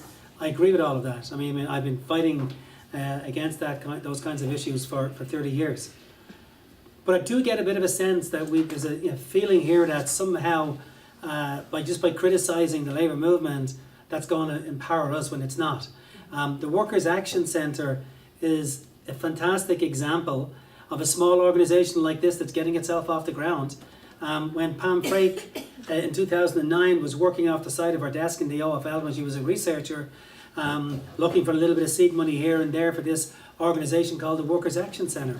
They were making little flyers like this and putting out their message. And they went and they built it. And they built it community by community in a repetitive fashion. Had all kinds of innovative things that they were doing. Whether it be taking over the Eaton Centre or whatever, they had many different kinds of campaigns that captured the imagination of some activists within the labour movement, and then they broadened it out and captured the imagination of the general public, tried to capture the imagination of some of the political parties. So they built it slowly, but they built it. And my advice here is, if this organisation wants to basically say, okay, one of our objectives will be to try and get an emergency convention of the OFL. Well, Barry knows this. I mean, there's protocols in place. They have a constitution. It is a democratic organisation, and you've got to follow the protocols and say, okay, how do we go about getting an emergency convention? Well, I started that movement when Mike Harris got elected, when he was coming after the municipalities was taking away our right to collective bargaining in hospitals and municipalities during the period, and school boards during the period where amalgamations were taking place. So there's a formula laid out in the Constitution, and I think it's unions representing, I think it's 50% of the membership, have to be basically calling upon the leadership of the OFL. Now, that's not terribly difficult. The OFL Executive Board has got about 39 people on it. It is the most progressive executive board anywhere in the labour movement. It's got representation for women, people of colour, Aboriginal, LGBTQ, you name it, it's there. Small unions, labour councils, big unions, small unions. The beauty of it is the head honchos of most of the big unions do not control the OFL Executive Board. Another one of the reasons why they came after me, I refused to change the system. I was basically dealing with the grassroots of the Ontario Federation of Labour, who are representing a representative across the board. So you need to do some work and lobby those people to see if you can get 50% of them to go back to their unions to essentially call for a union. Now keep in mind, CUPE, CUPE, between them, so CUPE represents 1/4 of all unionised workers in Ontario. So all you need is another 3 or 4 unions with CUPE, CUPE being one of them, and a couple of other progressive unions, and you've got your 50% to demand that there be a meeting. Now you need to work out, what is it we're going to say if we get there? What is the agenda? And what is going to, like we had one very simple message at the time. We said there would be a province-wide strike unless Mike Harris withdrew the legislation around Bill 136, which essentially took the right to strike away from workers during this phase of amalgamations. He backed down, and in fact, I got the newspaper clippings to show you. It says, Harris bows to union pressure. So it can be done. But you need to say, okay, what do we stand for? And a lot of the comments I was hearing here will turn off a lot of the leadership of the Labour movement. I know you're angry with them, and I had my reasons to be as well. But you've got to see them as your allies. And yes, so some of them are need a slap in the back of the head to waken them up kind of stuff, right? But seriously, they are your friends. And we need to work with those and allies to build this coalition. This new coalition cannot be seen, I don't believe, as oppositional. The Workers' Action Centre came and embraced the Labour movement, and they're frustrated as hell. And I told you just a few moments ago, they got 5% of their funding. They had every right in the world to be pissed off at the Labour movement, but they didn't. They began to work with the tools that they had, and they built this organisation such that the Labour movement are coming back to them. One last thing I'll say is that Stop Who That campaign. We put that campaign on one sheet of paper, back and front, and the objective was to drive down the Tory vote. 30% of union members vote Conservative, always do. Our objective was to drive it down. We drove it down to 19%, and in the process, we stopped Hudak, and he resigned his position, but we stopped Hudak. That's the kind of a campaign that you need, and I think the brain power is in this room to put together that kind of a campaign, mirrored on the Workers' Action Centre or mirrored on Acorn, and basically drive your agenda. So, folks, make sure that the onus is on us in this room, not on some other organisation out there to do the work for us. You've got to do it internally. Okay, folks, I have a long list here, so I'm going to, unfortunately, have to close the list with the names that I have on it already, because we have to come back to the panel again. So I have six people on the list. The first one is Sam. And I'm going to keep you strictly, all of you, to 3 minutes. Go ahead, brother. Just in Sid's point, I mean, we have 1.2 billion annually in the Labour movement collects. We do get questions about who's going to pay for this and what resources they're using, but there's a persistent view of the union as a corporation, and words like fiduciary responsibility and bad faith bargaining are thrown out when criticism is offered.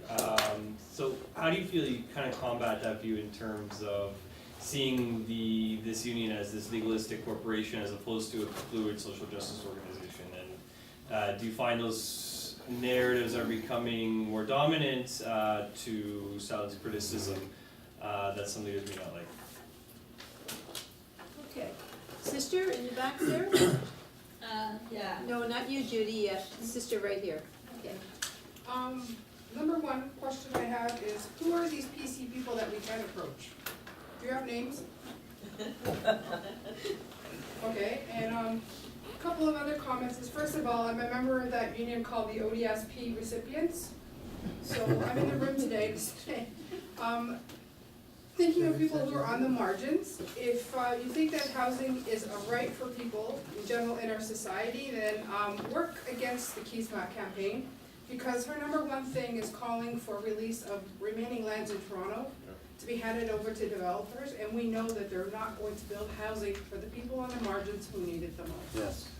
Number two, we have an aging population, so keep that in mind, that at some point in our lives, 1 out of 2 of us is going to end up with a disability. If we don't have the protection of benefits, or we haven't been able to put money away for our older years, then we need to think about whether programs that are provided to the public are enough to help us when we get there. So I encourage support, if you go back to your locals, to start speaking up about increases, especially for people on ODSP, so that we can pay the bills and live life with some dignity at the end of the day. So thank you for allowing me to speak. Okay, Lloyd? Yeah, I've been in marketing for a lot of years, and marketing political ideas and marketing products to some large corporations. I've even landed Toys R Us as an account for a small Vermont toy company. So, you know, you're looking for a unifying principle to get everybody involved and get more people up from the grassroots paying attention to union ideas, union politics. Well, it's the biggest expense they have every month, and in this moment, I put this petition together, the rent freeze petition, just last week, and every time I go stand in front of a train station or a subway station just off Bloor, within 2 hours I get 50 to 100 signatures. I have never run a petition that gets that aggressive response. And they give me money. They donate whatever they've got in their pocket immediately. So if you're looking for the thing that unifies everyone in this town, it's the rent. And it's the most marketable idea in this election. And I really think that the reason that Saron, smacked it out of the park is because she focused directly on that. It was the most marketable idea in the debate, because it's the biggest expense people have. And they're sometimes, paying 80% to all of their paycheck for the rent. And so I was totally surprised by this, by the response. Because, yeah, I've used petitions as a political device before. But this is the most marketable idea in this campaign, to unify the grassroots and to raise funding. People stop and give me money. They sign the petition and they give me money. It's, for a week I've been raising money. And so what else could we do? Well, we could raise money with a massive petition campaign right here across the entire city in this election, forcing Kismet and forcing Tory to the left, because they have no choice but to swim with us or die politically. And so if we do this kind of campaign 30 citywide, seconds. I honestly believe we'll get a huge movement. And Peter and I have been, banging on doors, with our team, Glenn and our little 4 musketeers running around in Etobicoke, in some of the lowest rent places, hardest places to live in Etobicoke. And almost every door we knock, signs. And I've never seen this kind of response in a political door knocking canvas campaign either. So it's unifying, and it can raise money. So I think we have 200 people petitioning, 300 people petitioning, like I do every day. Time's up, brother. I think we can create funding, and we can bypass, like you've done in the past, the need for Thank you. executive body to contribute. And then they'll come in, you watch. Last week of the campaign, last 2 weeks of the campaign, they'll come in if there's a big movement for this petition. Thank you. Okay, Judy?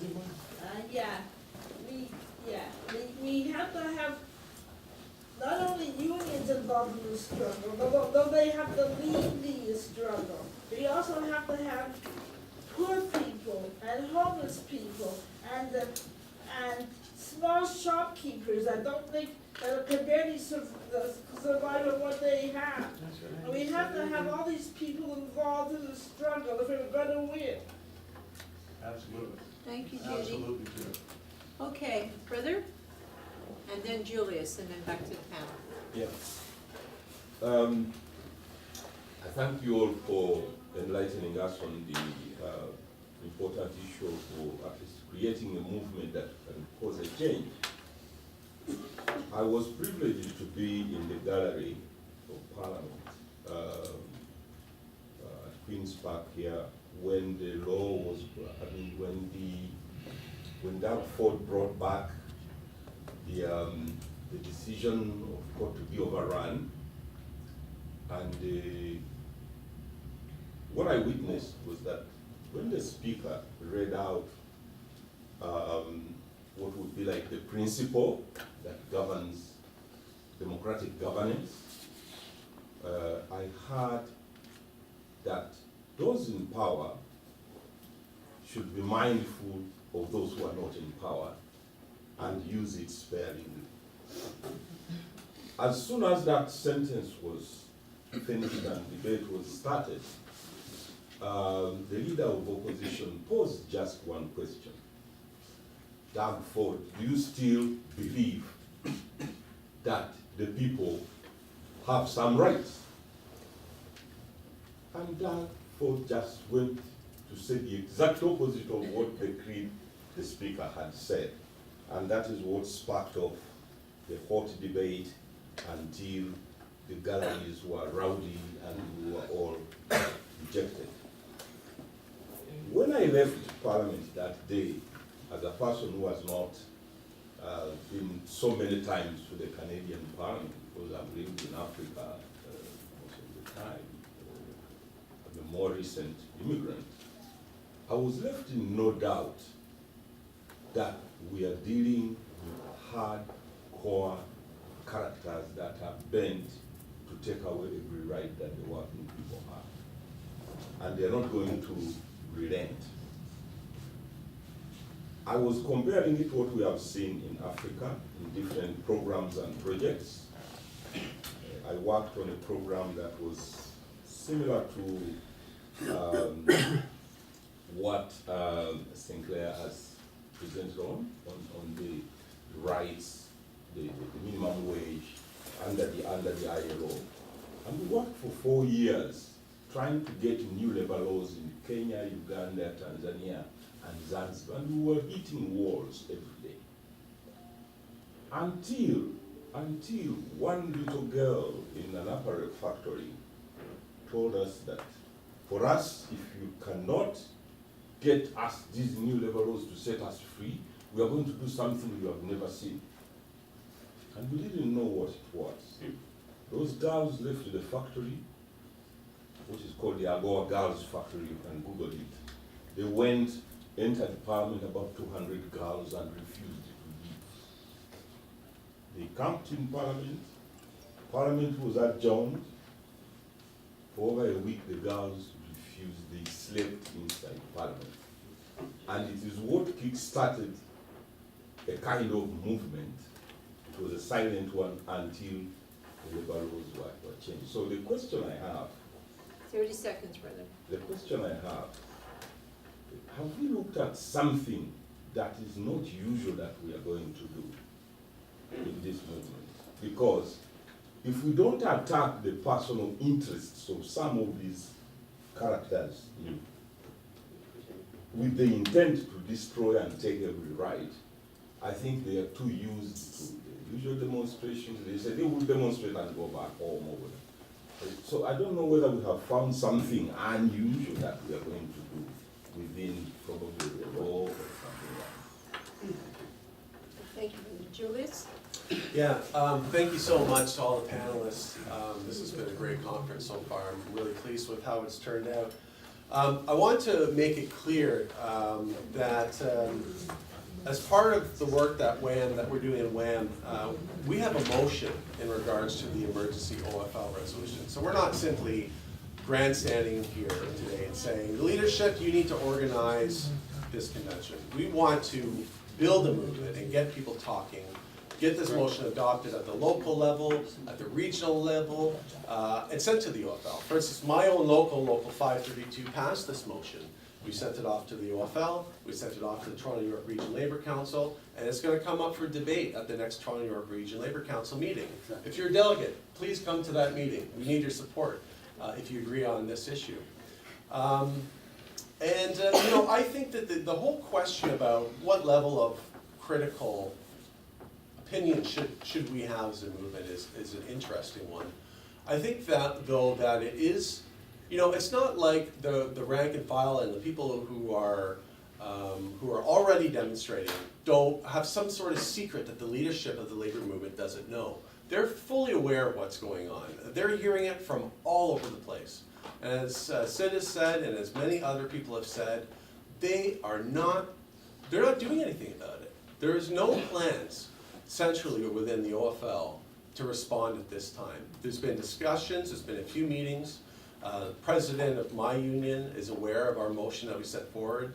And he basically said, well, there's not enough agreement even on the issue of having something like an emergency OFL convention. I mean, this is not a radical idea at all, we want the labor movement to ring the alarm bell. That's what we want. And I don't think that is too much to ask for. And I think that is something that we should all be working towards. So there's absolutely no doubt in my mind, everyone in this room should come out of this meeting with this motion and should talk about it. Even if you're not in a union, if you're in an NP Riding Association, you can get it adopted there. Or just talk to your neighbors about it. Talk to your other activist friends about it. And lastly, and don't shoot the messenger. You're right. Because as being on the executive board member, Quickly, brother, we're as running being out on the of time. executive board, I have some responsibilities, and Smokey, the president of our union, was absolutely thrilled that I was organizing this WAM conference here at Weisleder, the office. So he asked if I could pass this question along, or ask this question, and I've changed the wording slightly.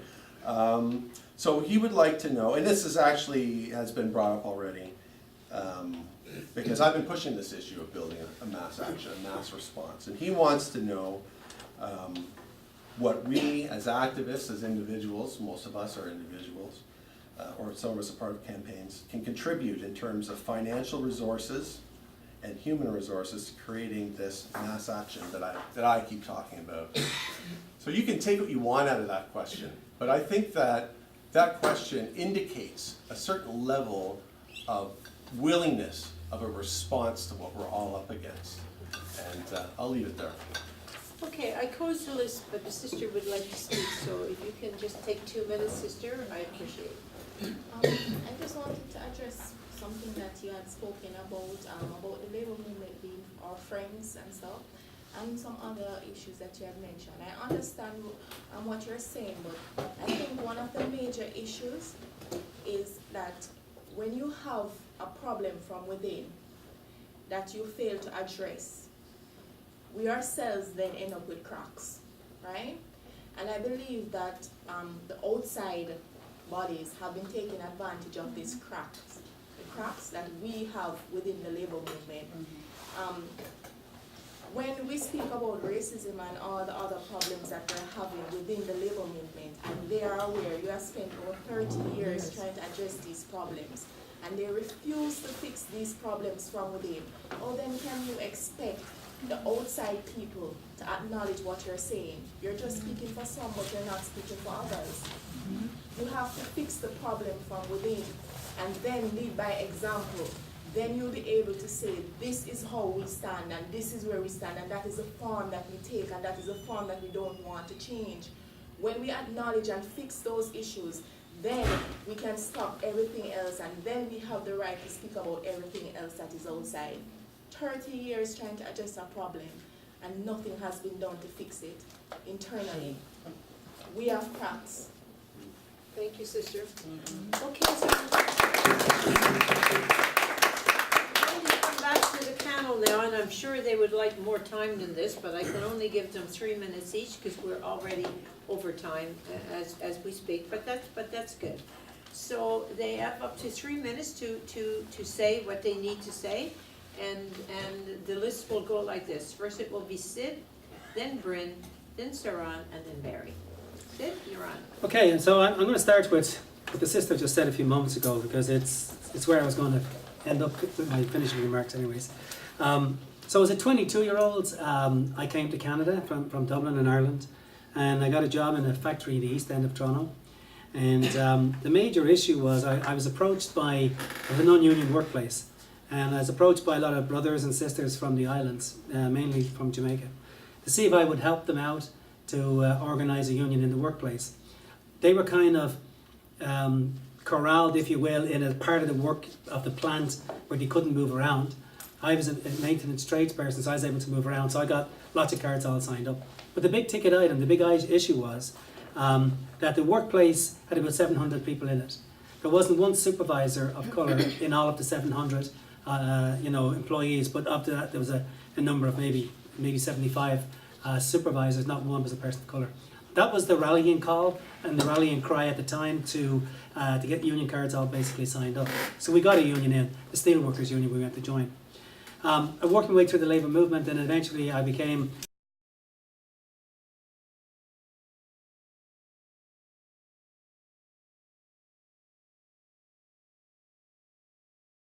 president of CUPE Ontario, president of the OFL.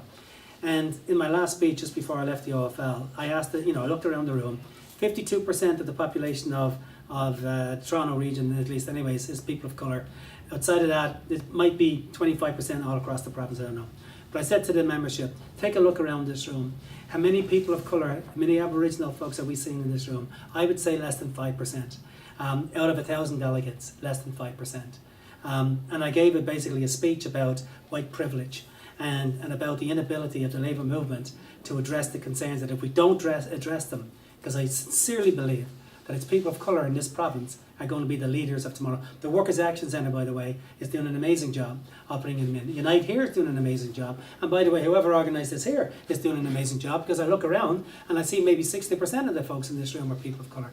And that is exactly where we need to be in the labour movement. And unless we go there, and you're absolutely right, folks in those communities are going to turn around and say, well, what's in this for us? Why would I want to join an organisation that's all white and all grey-haired men, bald men like me? Seriously, that's part of the problem. So I think you've nailed it. That is one of the key issues.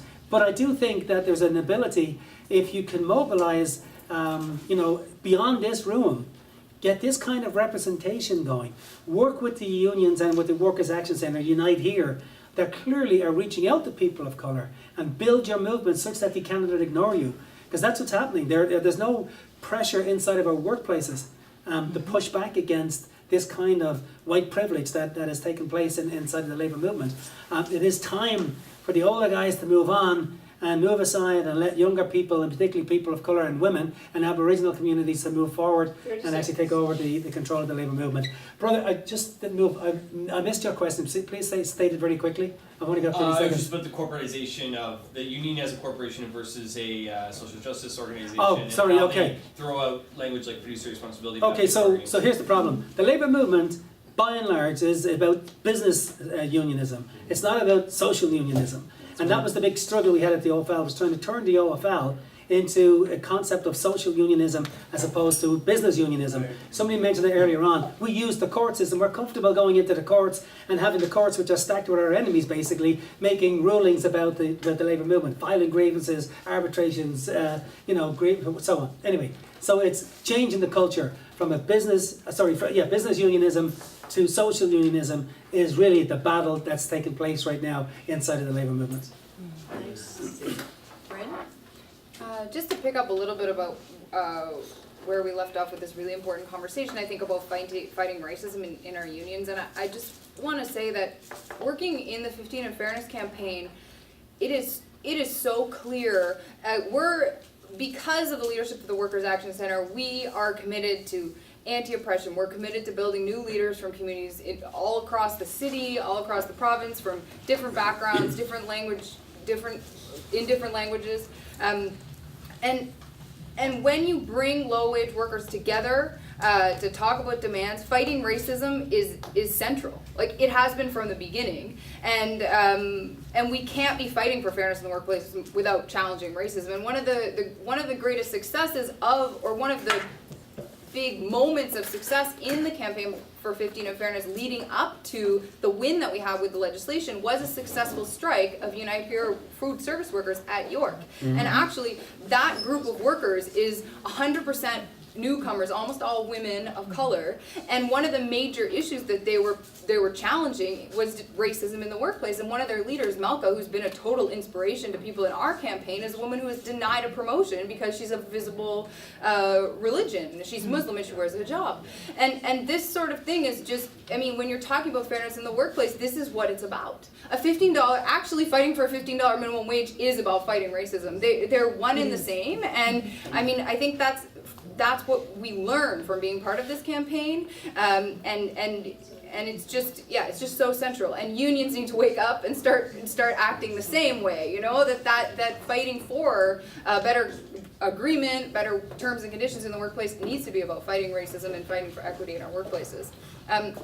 Then there were some specific questions about who are these conservative MPPs. I think that was the question. Who are these conservative MPPs that have said that they'll support the $15 minimum wage?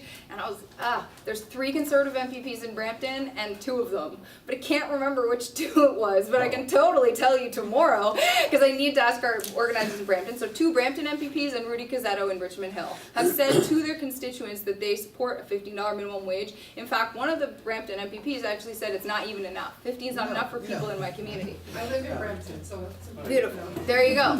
And so I think that what that shows is like we said before, that this is a wedge, and that we just need to keep working. And in terms of getting creative, I mean, come to a Toronto-wide organizing meeting if you can. Our next Toronto-wide organizing meeting is October 9th at the Workers' Action Centre at 720 Spadina, 5:30 to 8:30. And that's really where we can get creative juices flowing. And the October 15th Day of Action, the idea of that is to try and get creative. And internally in our movement, we're talking about it being a day of action, but we also want to start to build people's confidence to escalate to like disruption, especially if you're in a union workplace. We're talking about ideas like a 15-minute break at 1,500 hours for $15 minimum wage. You know, like wearing a sticker, everyone wearing stickers together, everyone wearing pins together, everyone wearing shirts together in the workplace. These are the kinds of things we can especially do as unionized workers. And then just in terms of fighting for workers, for the most vulnerable in the province, absolutely. I was at another event earlier today, also talking about 15 of fairness, and we talk about fighting for a floor that unions can bargain from, or a trampoline, if you will, that unions can bargain from higher standards from. And that's absolutely what we're doing, is bargaining, fighting for a higher floor. That's what the ESA is. And a woman said, you know, if the $15 minimum wage is the floor, ODSP and OW is the musty basement. And I think it's true that we have a responsibility to not leave anyone behind, and we absolutely need to be fighting hard against the recent cuts the increases that were supposed to come to social assistance in Ontario, and it's got to be central to our work, because we can't leave anybody behind. Absolutely. Thank you, sister. Go ahead. Okay. Alors, comme toujours, j'aimerais fermer mes commentaires en les deux langues. Je suis très fière d'avoir l'opportunité de parler avec la communauté francophone, en particulier en cette ville. Vous avez, il y a beaucoup des organisations qu'on doit participer avec dans la ville, et j'aimerais vous assurer que je suis ici pour vous.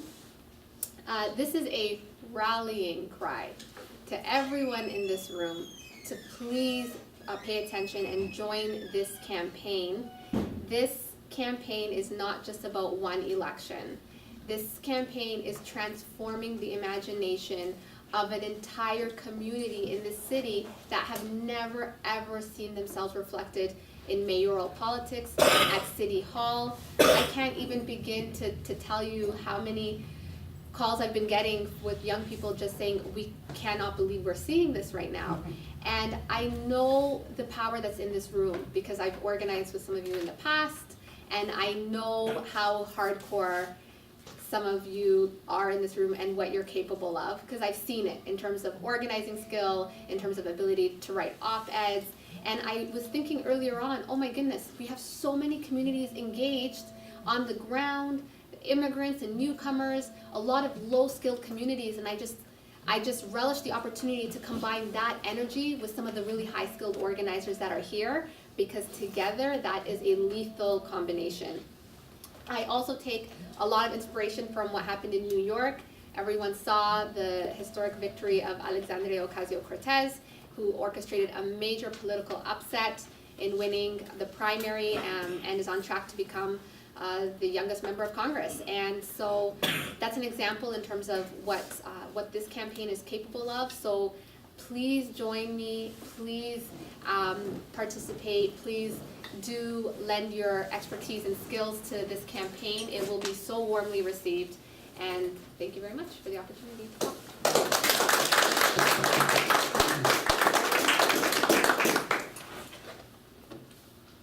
Pour nous, la question n'est pas seulement l'ordre du jour de Doug Ford.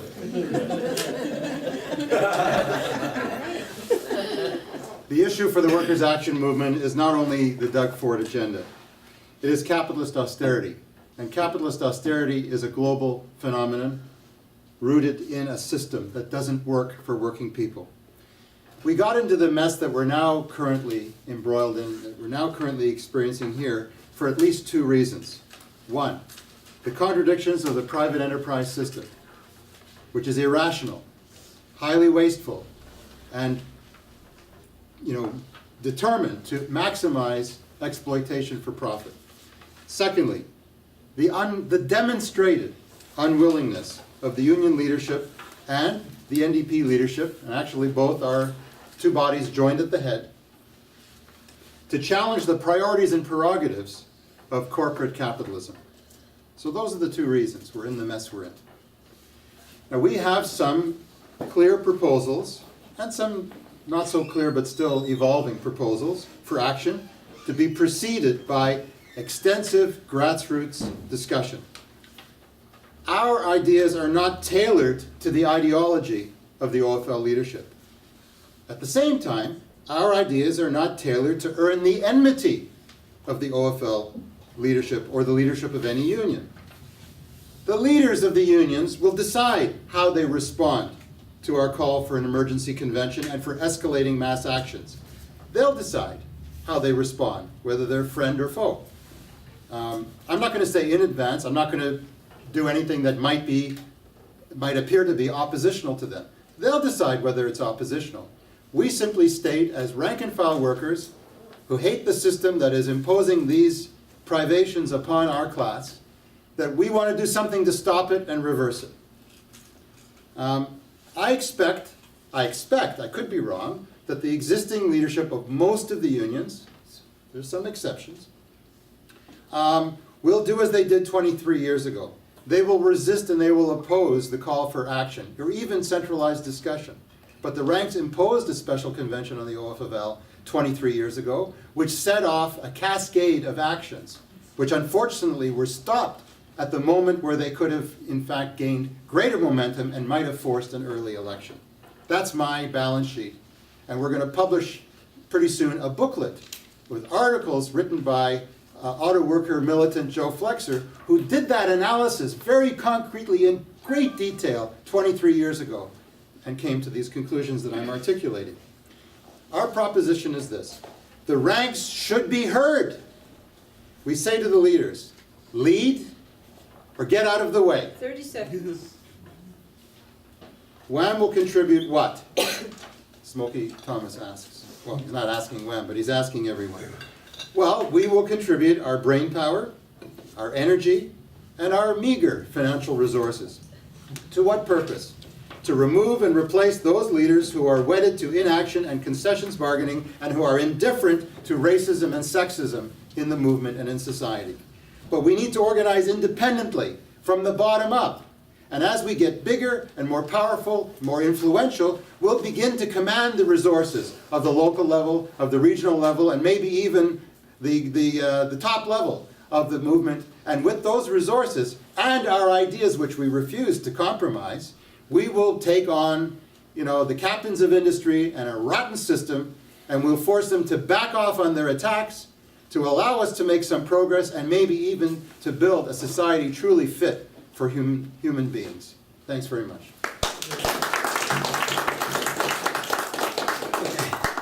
Okay, folks, that is the end of the conference. I want to thank our panel and thank everybody for coming. And you all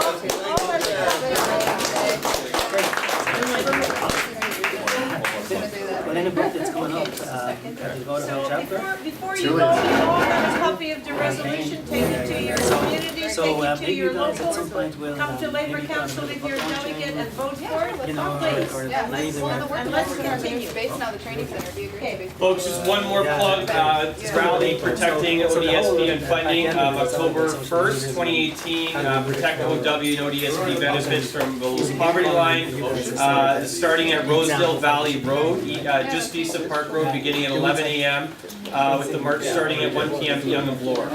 Proceed down Young Street to Dundas Street, across Community University Ave. Please make placards and banners, bring a lunch, and try and get as many allies as you can on board. It's being organized right now for October 1st. Thank you. It's always nice. In April, and then there I actually went to, because I mobilized around the Palestinian issue with the resolution 50. No, I don't actually see her down to anymore. Sorry. I mean, they're here still. Yeah. Is that what you're saying? So she living? really? So at the end of your Folks, just before everyone leaves, I know a lot of people have left already. If you're interested in getting involved in a steering committee of the Workers' Action Movement, please come see me, okay? And I'll get your contact info. We'll stay in touch and we can make further plans. Also, we're going to the pub next door, so if you want to come and continue the discussion, you're all welcome.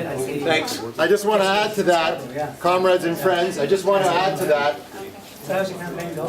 Some people complimented the folks who organized this conference. This conference was organized, folks, just 1 second, please. Just 1 second. 1 second. Some folks complimented those who organized this conference. This conference was basically organized by 4 people.